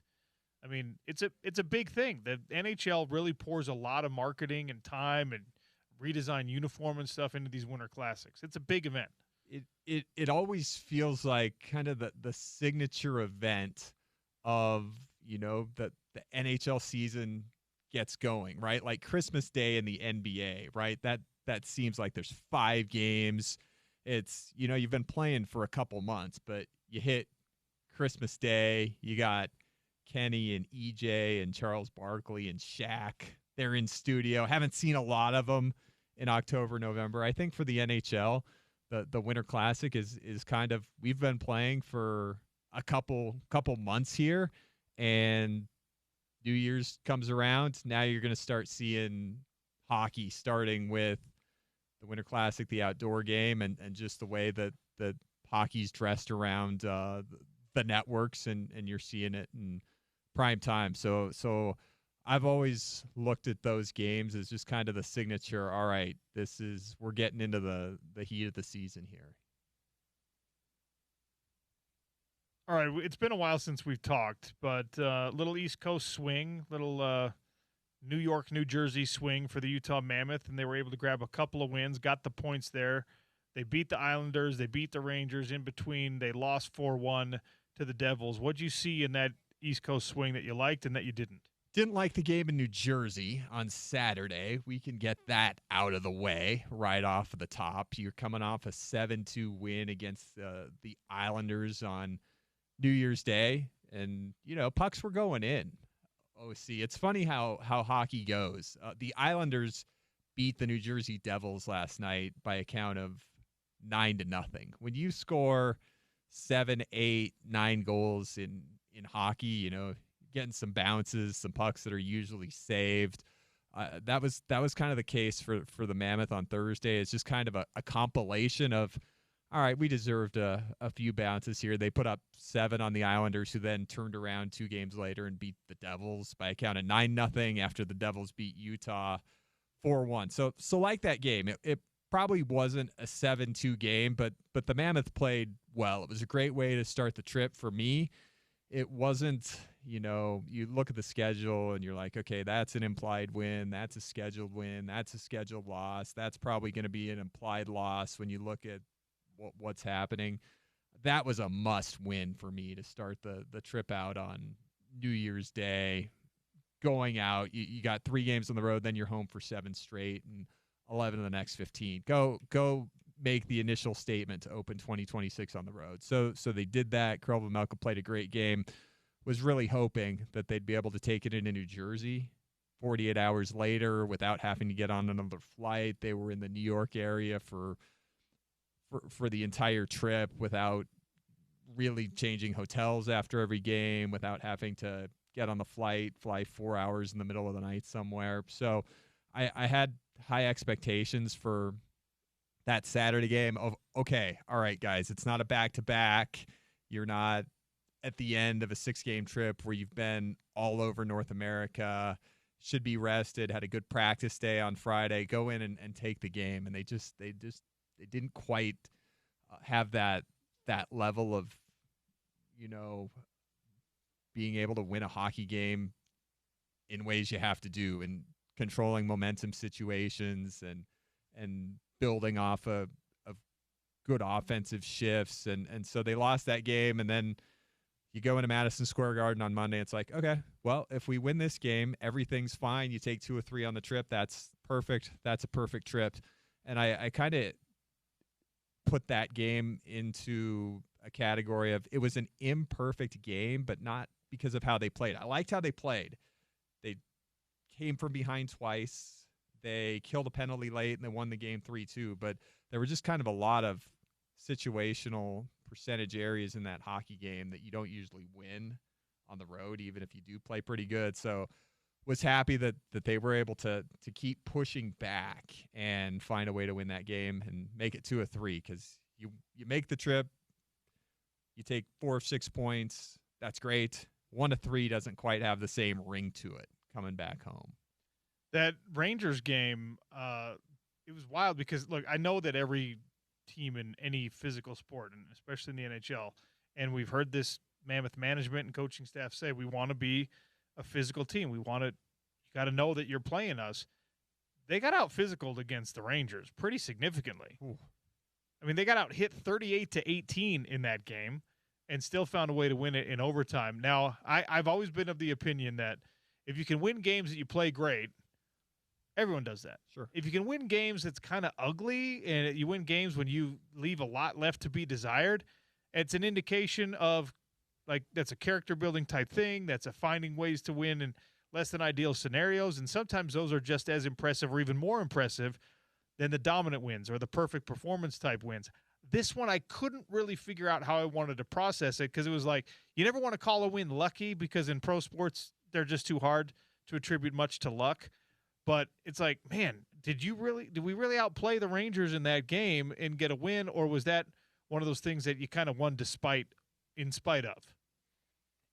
It was a game where the Mammoth, when it was even strength, 5-on-5, totally dominated. And as you said, the Rangers was 38 hits. That's a team that Utah typically struggles against. They found a way to beat them both times on the season series, both by 3-2 scores. But I liked how they took control in the first period. They had 16 scoring chances within 10 to 20 feet of the net and right out on top. It's like, okay, that's the game you want to play. And then you get to the second period, you take 4 penalties. And that's kind of where we've seen games slip away from Utah this year. You play a good first period, you come out in the second, a couple things happen, and that's what costs you the game. And it didn't cost them the game here. And I kind of felt at the second intermission, like, I think they're going to win this game, because they're just not, they don't look shaken. Like they're taking the lumps, they're taking the hits literally, but they look okay. They're still playing okay when they're 5-on-5. They just took way too many penalties in that second period. Then they came out in the third period, were able to tie it up, and boy, killing that penalty in the final 3 minutes and 14 seconds to force the game to overtime. That was a real big situational penalty kill there after the Rangers had scored their first 2 goals of the game on various power plays. Between the Pipes with Adrian Denny, our Utah Mammoth insider. Brought to you by our friends at Aladdin Industries, your Utah Velux dealer, and by the Truck with the Duck, Valley Plumbing and HVAC. So now let's get into what's coming for this Utah Mammoth team. Aside from a big announcement that's happening right around 4 p.m. today at Rice-Eccles Stadium, you've got this immediate future with a 7-game homestand, as you already talked about, and you should be able to pile up some points here the way this schedule lays out. Starting with Ottawa, what should we expect tonight? A team that is pretty similar to Utah, and I'd love to hear the feedback from the fans and from you watching the game tonight. Do you feel like Ottawa is kind of Utah? I think that's kind of how they match up. The Senators might have a little more physicality, but it's a team that Utah has never beaten. They know that. I think they've looked at the games they haven't beaten Ottawa, especially the first one of this season that they played in November there. It's like, oh, they do some stuff really well that we didn't necessarily handle the best just playing a team for the first time. I think they've made some adjustments just watching morning skate today on things like getting through the neutral zone on Ottawa if you want to watch that during the game. So I think that's one thing to check out, but I think they're going to be juiced to get back home. And you know how it is, OC. You get back from a trip, the first game back is kind of a trap game usually because you're like, oh, we're home. The relief. Exhale. 65% of the rest of the game's going to be at home. So head coach Andre Turney always pointing out, like, you got to be on your toes, especially in this first game and the matchup against Ottawa. They're not in the top 3 in their division, but they're a team that throughout the course of the season, they haven't won more than 4 in a row. They've had a 4-game winning streak, but outside of that, they haven't won more than 2 in a row, and they really haven't lost more than 2 in a row. They've had 1, 2, 3, 4 3-game winless skids, but they're pretty steady, and they've been without their captain Brady Tkachuk for most of the first half. He's now back. They're without their starting goaltender, Linus Ullmark, so they've had some goaltending challenges. And you look at this game for the Mammoth. I think they're ready to beat Ottawa for the first time, and the Senators are starting a tough back-to-back here tonight. They're here in Salt Lake City tonight, and they're in Colorado tomorrow. So we'll see how they manage that in terms of their embattled goaltending that they've got.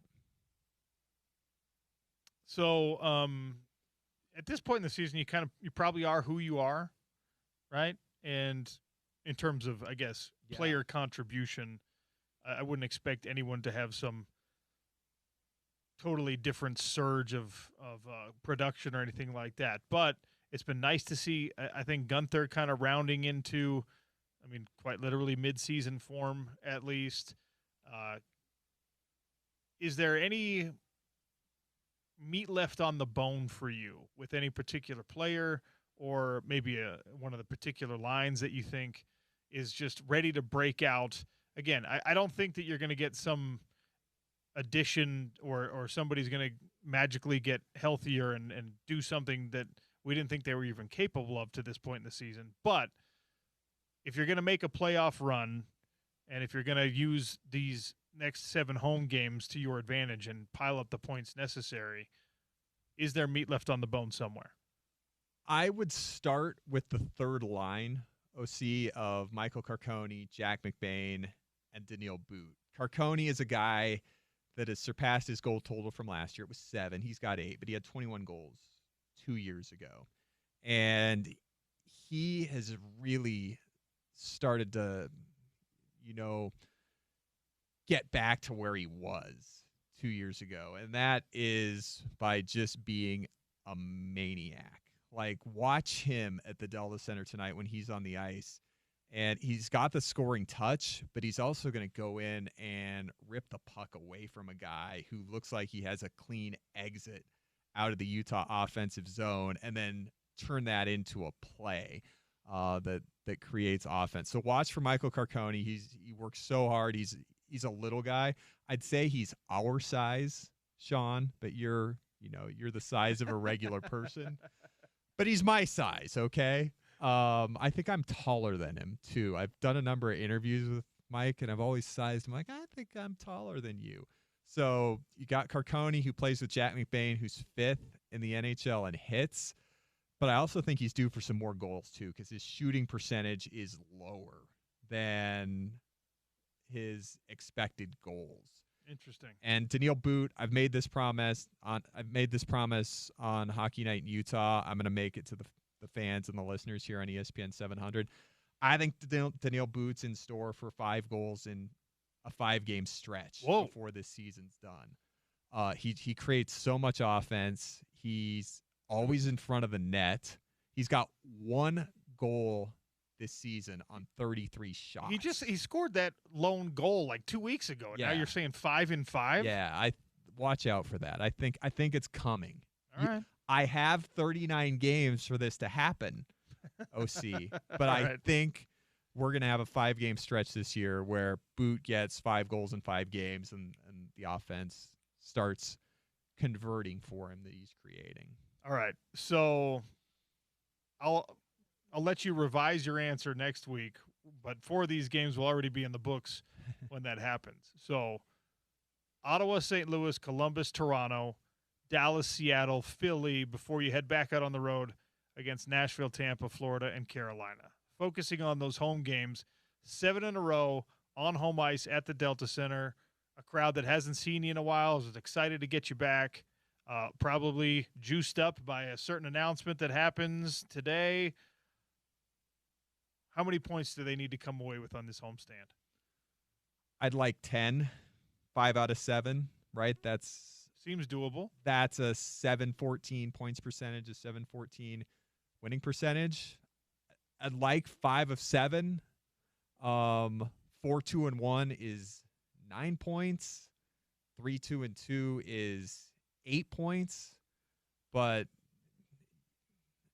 I'd like 5 of 7. It's never as easy as it sounds to do that on a home stretch. Utah had a 7-gamer last January that would have been close to taking 4 or 5 out of 7. They just lost a couple games in overtime, and it was a pretty similar schedule to this in terms of 5 of the 7 teams you're playing not currently being above the playoff line. So I'd like 5 of 7. 6 of 7 is a possible. I think this team's ready to go on a run. Fingers crossed for that. Non-hockey question for you. Morgan Scally had his introductory press conference yesterday. He's already 1-0 as a head coach, so it was anticlimactic in that sense, but it was great to hear from Morgan. And he was unfettered, unfiltered. It was great. Very emotional in that. Your thoughts on Morgan Scally's first words as the head coach?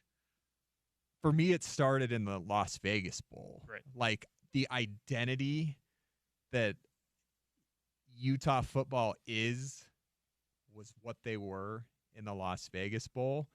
And I loved that game. And I thought that's Mr. Football from Highland High in 1996, 97-ish. Yeah. Who played for Ron McBride, who then transitioned to Urban Meyer, who has then worked the last 20-plus seasons with Kyle Whittingham. And I thought, that's a Utah man, and that's Utah football right there. Feel the same. You remember Mr. Football in the late 90s at Highland High? I was a middle schooler when he was Mr. Football, and he was also an incredible junior level rugby player. That's right. If you look at like the top 100 tries ever scored, they have all these like YouTube lists or whatever, and one of his from like an invitational tournament in South Africa is on that list. You can still find it on the internet. He is, Morgan's the man. Maybe as the defensive coordinator, maybe as an assistant coach, for me at least, right? Because I'm not up at every practice and in person at every game. I'm thinking, man, we had this. We knew we had this, but haven't seen him front and center the way we did as a player in the Fiesta Bowl. And when he was front and center as a star at Utah, he's been a part of the program. The day-to-dayer like me just hasn't seen him every day. So seeing that Vegas Bowl just gave me like, this is Utah football. This is going to be great. And people are very upset at me right now because I sent out one of those vague eyeball emoji tweets. Again? Some good things are coming Utah's way. I'll just leave it alone. Until announcements are official and until things are completely figured out, there's some good stuff happening for Utah. And I know that folks want us to be realistic about it, and I think that's important because it would be unfair to Morgan to be like, yeah, it's just going to be Kyle Whittingham 2.0, and we're just going to continue on this road, and 10 wins is the floor and things like that. Like, he's a first-time head coach, people. Mm-hmm. So I'm going to be realistic about my expectations. But all signs pointing to the fact that Morgan is going to have some really good support and some really good players.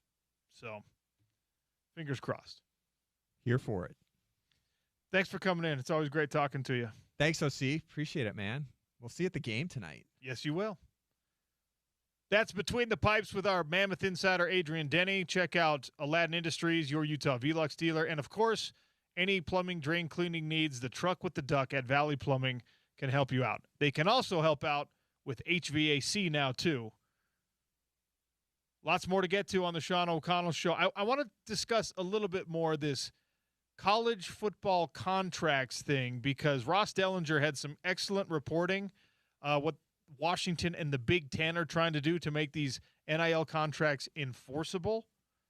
We'll see if it works. It's the Sean O'Connell Show on ESPN 700 and 92.1 FM.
Sean O'Connell Show, ESPN 792 on FM. We have Brian Regan tickets to give away. He is coming on February 14th to the Delta Center. That is a hot ticket in town. That is a near sold-out show. We'll have a trivia question for you in about 15 minutes, and I will give you an opportunity to win a pair of tickets to Brian Regan when he comes with his clean comedy to the Delta Center. So we were talking about this Damon Williams situation, and look, it's a Washington story, but it's also a college football story that everyone is going to have to start paying closer attention to with these NIL contracts, and especially in the transfer portal. Damon Williams, if you've been previously indisposed today and you haven't heard about this or read about this, Washington quarterback, a lot of promise, really productive guy, similar numbers actually to Devin Dampier, but he is kind of like the crown jewel of Jed Fish's recruiting efforts so far at Washington, and he had signed a new deal with the Washington Huskies, which is still a very strange thing to say in college football, but that's what the kids do now. By the way, Wayshawn Parker let us know earlier today that he has signed his new deal with the University of Utah, so great news there.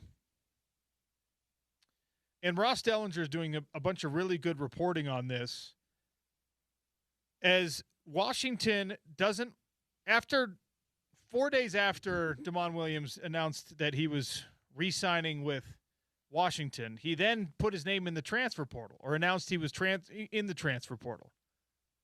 And to make this a little bit yuckier, or a lot bit yuckier, he did so while the rest of the team, or a large number of the Huskies team, was at the Celebration of Life service for Mia Hammond, who was a Huskies goalkeeper who passed away from rare cancer and was like kind of a big figure in the sports community at the University of Washington.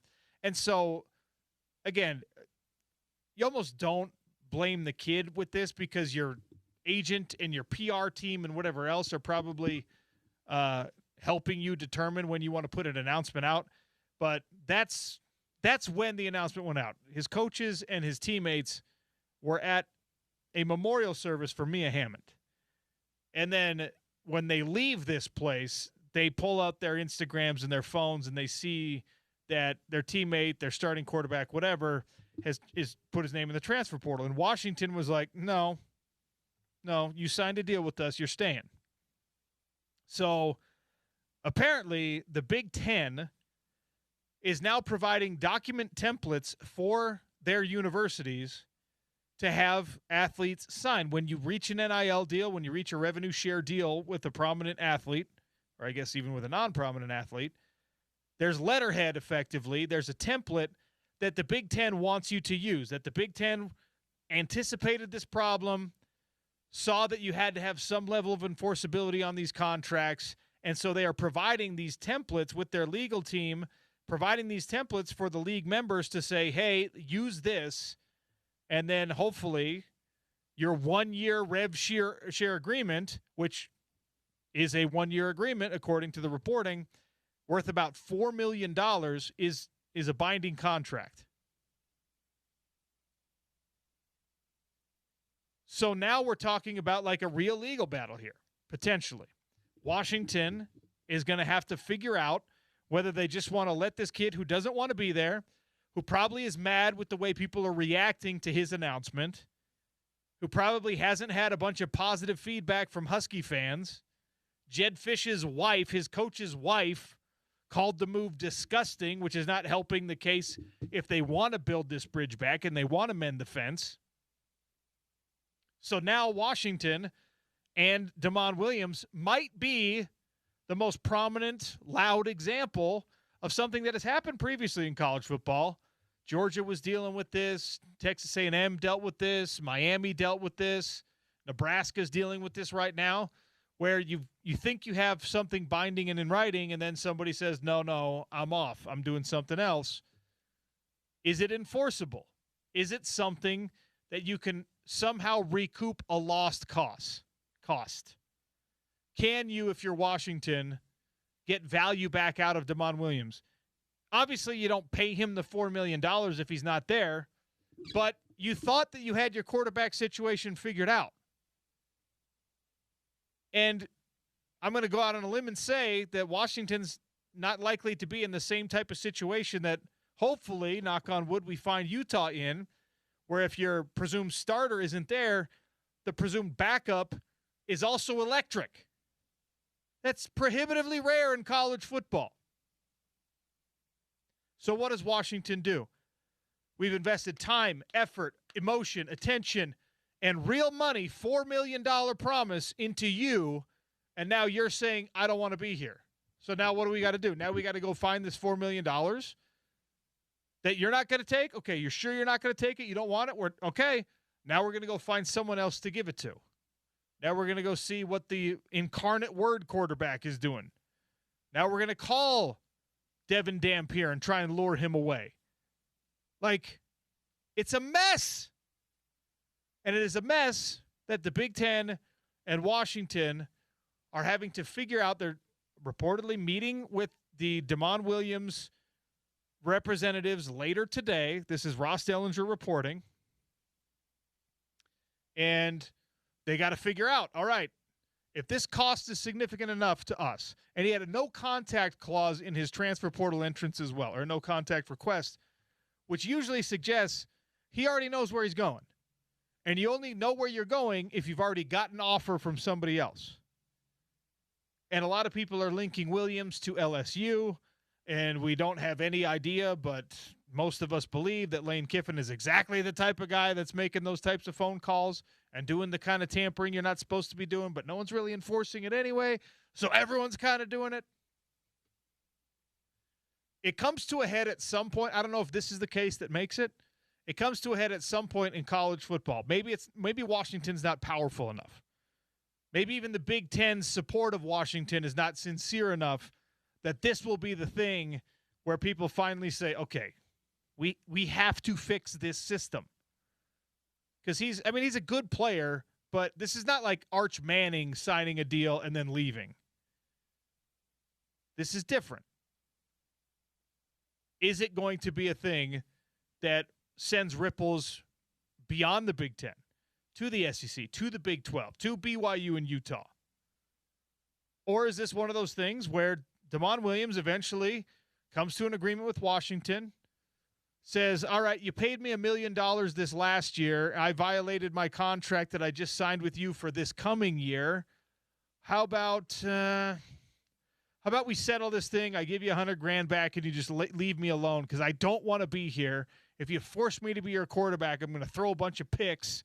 I'm going to screw this thing. I really don't know where this goes, but it could be one of those kind of watershed moments in the enforceability of NIL contracts or lack thereof in college football. Because if nothing happens to Damon Williams and he just gets his way and these contracts mean actually nothing,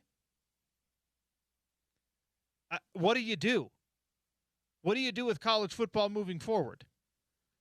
If kids can sign a deal and then 4 days later be like, just kidding, and there's no penalty for that, then what's the point of having contracts anyway?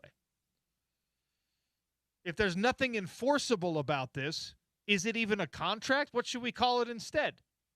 A loose agreement? Yeah, maybe the. Is this like the George Kliavkov alliance? Is that where you were going with this? That's where I was going with it. Is this a handshake deal?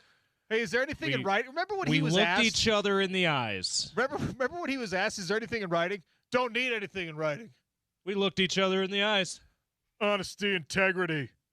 Alliance. It's an alliance. Oh, really? Okay.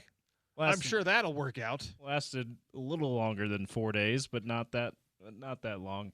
Yeah, I love that we had the exact same thought at the same time, OC. Yeah, I wonder if it's not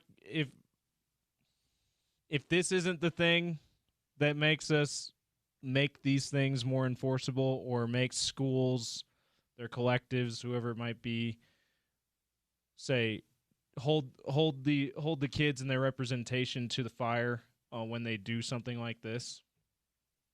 I don't know, like would it have to take an Ohio State quarterback? Would it have to take, knock on wood, Julian Sayin doing something like this, or Jeremiah Smith doing something like this? Would it have to be in Alabama, whatever? And Ty Simpson just declared that he's going to enter the NFL draft. But if it was Ty Simpson, who was at one point a Heisman favorite this season and a really good quarterback for Alabama this year, if it was him doing this, would that be the kind of thing? Would that be that kind of program? Would it be Notre Dame? Like I'm not even certain if something like that happened at one of those huge blue blood programs, OC, if that would have been it, if that would be enough. But you're right, it does feel like there could be an excuse made here. Well, it's Washington's important, but they're not Ohio State. They're not Alabama. I mean, they're not Notre Dame. Like, if you're only going to care when it's – I mean, look, we don't care right now. College football is enough of a mess that people are not making a big enough stink about the fact that Ole Miss is in a semifinal this week, and they're doing so on like a skeleton crew of coaches. Yeah. Because the guy who coached them to this point left them early, and then not only did he do that and say, I'm removing myself, he said, also, like, 6 assistants are coming with me. I'll lend you 2 of them back. I'm not trying to set you up for success. Hey, could you come transfer to LSU with me? And all the kids are just like, no. Why would I want to follow you? You're actively screwing me over right now. Why would I want to follow you? We're trying to win a natty, dude. Well, yeah, but we'll do that at LSU. Why did you go to LSU to do that when you can do it right now? Literally, you could be trying to do that today. You know the phrase, hey, Lane, have you ever heard of the phrase, bird in hand is better than 2 in the bush? You're going for the 2 in the bush here, my guy. Like, we've got a potential bird in hand here. No, it's like, also crazy that Ole Miss was like, no, Lane Kiffin, you can't coach. But then it's like, oh, but Charlie Weiss Jr., will you stick around, please? Well, yeah I'm going to stand on – I understand why you would. You just be like, you don't want to be – hold on. We gave you all the resources and all the support, and you did a heck of a job. And by the way, we offered to match your LSU money to stay here and do the thing that you're going to try to do there. But you have a better chance of doing it right now here? You want to go there instead? No, you can't be here then. Get out of my house. Leave. But like, your top assistant, who is, because you're an offensive guy, is your guy. Yet can we keep him around, though? It's like Lane Kiffin went to his pregnant wife, who's 9 months pregnant, and was just like, hey, I want to have a baby. And she's like, okay, yeah. Yeah, we're having one. Uh-huh, that's right. I'm pregnant. It's like, we're a month away, dude. We're here. Hey, I want to have a baby with the neighbor. Like, what? Lane, what are you doing? This isn't working because I want a baby now. Well, I want a baby next year. Hey, I think that baby might be a little bit prettier. And that person seems maybe more fertile, so I could have like 3 babies with that person. But there's no reason for you to believe that you couldn't have 3 babies with me, Lane. This analogy's getting weird. I'm doing it. I'm going over there. Really. While I'm pregnant, you're leaving. Yes, I am. The baby's coming now. Can I be there for the birth, though? No, you can't be there for the birth. Get out of here. That's what this is. You just disowned this baby who's not even here yet. Yeah, you're absolutely right. Hey, when that baby's born, ask the baby if they'll come live across the street with me. And that's like, the mom's like, no, what? No, weird. You're freaking me out, man. But Charlie Weiss Jr. staying on staff is like, but my sister can live with you. Well, the thing is, I think Ole Miss realized, like, yeah, I want to take a stand. I want to get Lane out of here. Okay, I understand Still that. need a play caller. And then they're just like, oh, crap. Standing on principle actually could handicap this team further. So, can we borrow that back? It's the dumbest thing that's happening in college sports right now. But to circle it back to the Damon Williams situation,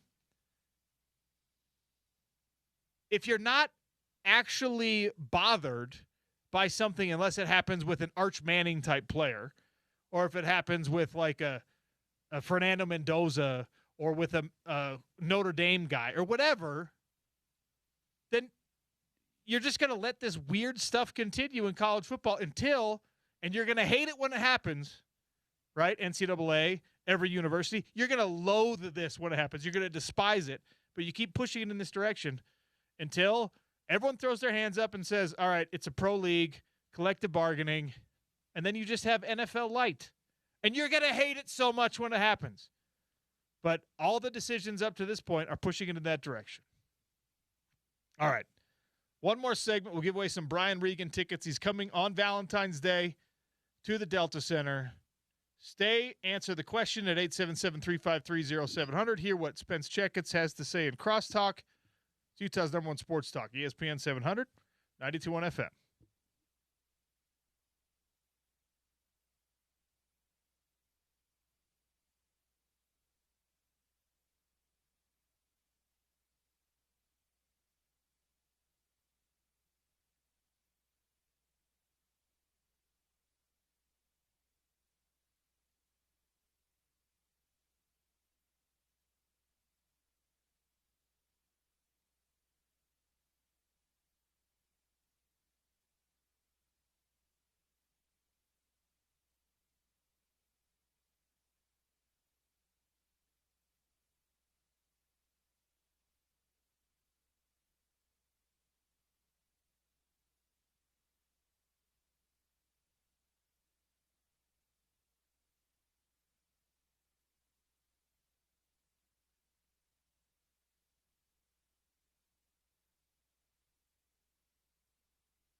Eight seven seven 353 if you want Brian Regan tickets. That's Spence Checketts' favorite comedian, Brian Regan.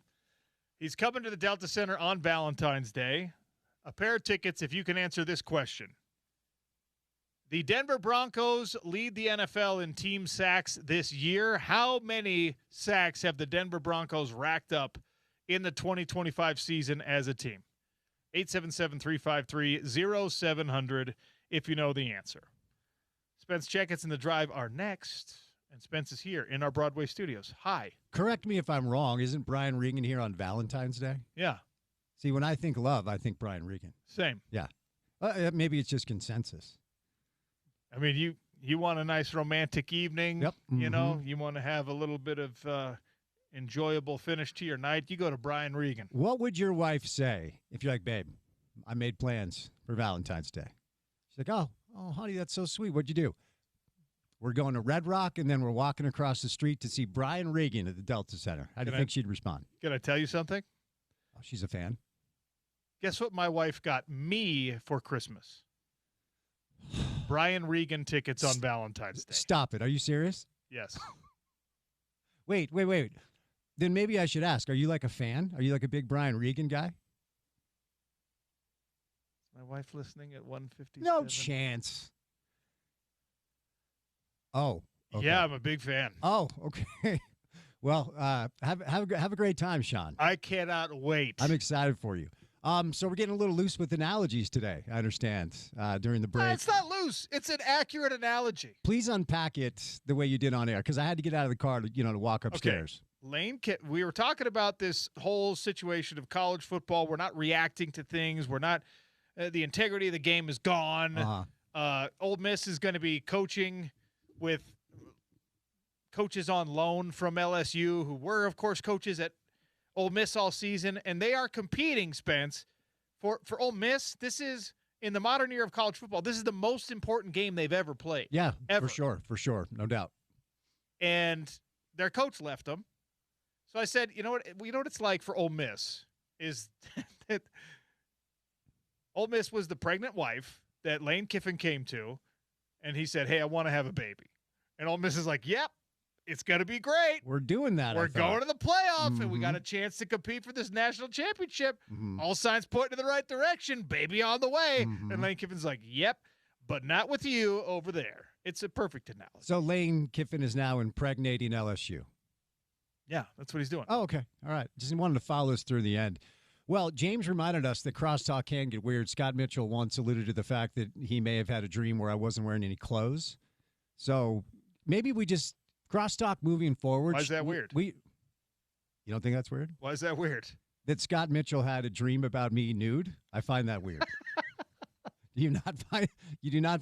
He who was without sin, I suppose. Let him cast the first stone. Yes. Maybe crosstalk should just get as weird as we possibly can. Let's not do that because it could get real weird. It could. How many sacks did the Broncos have this year, Spence? 740. I have no idea. Ooh, correct. 68 as a team. So close. Good enough for second all-time in the NFL. Huh.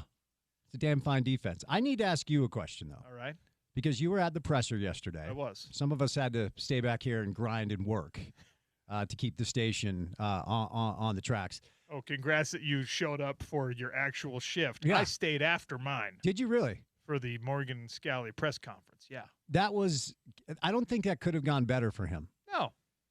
And it is who Morgan is, but Absolutely. I just wanted to get your take because it's different. I was watching it on YouTube, and James and I, of course, were playing it. I mean, it's hard when 50 minutes of your show is taken up by a press conference because then you have to, do another 3 hours. But anyway, in person – How did you kind of digest the whole thing? I'm not sure it could have gone better for Morgan. No, I thought it was great. I love the unscripted nature of it. I love that his emotions got the best of him a couple of times. That's who he is. He didn't pretend he's anything else. I think that he genuinely believes that, this team can achieve great things. And why wouldn't he believe that? He's been part of all of the high points in Utah football history. Yeah. He's been part of all of it. Yeah. Right? And he gets to pull from the great coaches that we've had, and he gets to now associate with some of his former teammates and people that have helped him get to this point here. So, yeah, Morgan Scalley is the relationships he has built with his players and I'm not even going to call it a preservation of the culture because it's going to be his culture now, and I think it might even be an improvement. I think there's a little bit of an injection of excitement and fun, which is what's supposed to happen when a new coach is announced. But because of the circumstances of how this went down, it felt like, oh, man, is this what's going on here? Did we push somebody out before he was ready to be pushed out and stuff? And, like, I'm done with all of that now because Morgan is ready. Morgan is the right guy. And no other school in the country has this. A dude who grew up in the shadow of the stadium, cared about it since he was 5 years old, has never been anywhere else. No other no other school in the country has that, and we've got it. So I'm going to ride with it. I'm excited. Yeah, and he's made it a point, going back to the Vegas Bowl media availability, because this wasn't the first time he's spoken. It was just the introductory press conference to point out that his brand has never changed. His logo has never changed. This is not one of these BYU Utah retreads or, Kalani went to Oregon State or whatever. Like, Morgan has always stayed here. And Marky Atuaya is now the only coach on Utah's staff that has any ties down to BYU. I wonder if Morgan's going to eventually move away from that entirely. I think they really love Mark. But let me ask you one thing before I say you lose, because I was told, and this could be just spinning for the situation in front of us to be what we're all going to accept no matter what, that even because you talked about the whole chaotic news cycle where Witt takes the Michigan job and we're all wondering, okay, who's going to follow him, and all these coaches follow him. I was told that even if that didn't happen, Morgan badly wanted to bring in his own guys anyway. I'm not saying he would have cleaned house, but I wonder how many of the coaches that followed Kyle would have been retained, because I was told Morgan really wanted the chance to bring his own guys in. And that's a natural thing when you become a coach.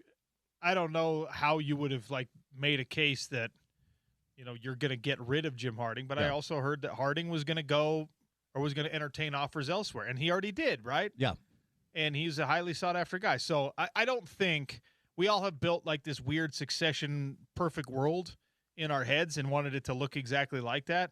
But yes, I think that there would have been some attrition from the staff they're not Morgan Scalley guys. I don't want to work for Morgan. Yeah. I wanted to work for his predecessor, and now, great. He can hire new people. Now, would he have liked to keep Jason Beck? Yeah, he helped identify Jason Beck as the right guy to run the offense. Yeah. So I think he would have stayed. But absolutely some change would have happened. And what you got, I think, is something that we should all be excited about moving forward with. I don't think it's going to be perfect right away, but he's an intelligent guy. He's a charismatic guy. And if you think that Kyle Whittingham could build a culture and Ron McBride could build a culture and Urban Meyer could build a culture, then you should also believe that Morgan Scalley can. I was really hoping, because I think by my count, Witt has been asked about Ohio State 20 times. I was hoping somebody asked Morgan about BYU during that presser yesterday. And when you had the chance to bat cleanup, I thought you might. Nah. It was a good question, and it was a funny back and forth. We're I'm just as important to the program as Correct. My former teammate. That's right. But, Morgan did say he's got love for Kalani, but he has been rather front-facing and honest about his feelings of the team down south. I was just hoping somebody's like, hey, they got you 3 straight. What are your thoughts? Well, I'm sure at some point we will have an opportunity to ask Morgan Scalley about that. And I'm actually really glad that we didn't make any of yesterday about BYU. And no one even mentioned when the NIL questions came up. Well, how do you keep up with BYU? Because everyone in the fan base knows that is a concern. But I'm glad that yesterday was about the University of Utah and was about Morgan Scalley. And we got a great glimpse into who he is as a person. Yeah. And who he is as a person is going to be who he is as a coach. Yeah. And by the way, all of that stuff that you liked as a fan base, the transparency, the honesty, the forthright nature of his comments, don't ruin this, please. Don't take this away from him. Yeah. Don't take this away from us. Don't become the fan base that as soon as he makes a mistake or loses a game, you jump off the bandwagon and you start making him feel defensive and wanting to close down and be more secretive. Because, Spence, you know what I think? I think we're going to get to watch practices again. You watch your mouth. You think so? That's how optimistic I am. I know you got to go. I'll say you lose. I am as confident in Morgan as anybody, but I'm also realistic that this is the first time he's ever done this as far as being a head coach. There's a good chance that there's a little bit of an acclimation period. And Witt had space to learn. Kalani had space to learn. So while we're all confident that Utah football is going to be just fine, our guys going to need a little space and a little grace to learn this job, because everybody does when they take a job for the first time. Not me, but everyone else, 100%. Besides you, yeah. Yeah. My first radio show You're the outlier. was incredible. Yeah. No, but you're the outlier. Yeah. That's all. Yeah. Everyone knows that. Sean. Built different is what the kids say Yeah. now. Yeah. Built for this. Yeah. Riz, no cap. All right. Anyway. Stay tuned for the drive with Spence Checketts. 68 sacks for the Broncos wins the Brian Regan tickets. Thanks for listening to the Sean O'Connell Show. We'll do it again tomorrow on ESPN 700 and 92.1 FM.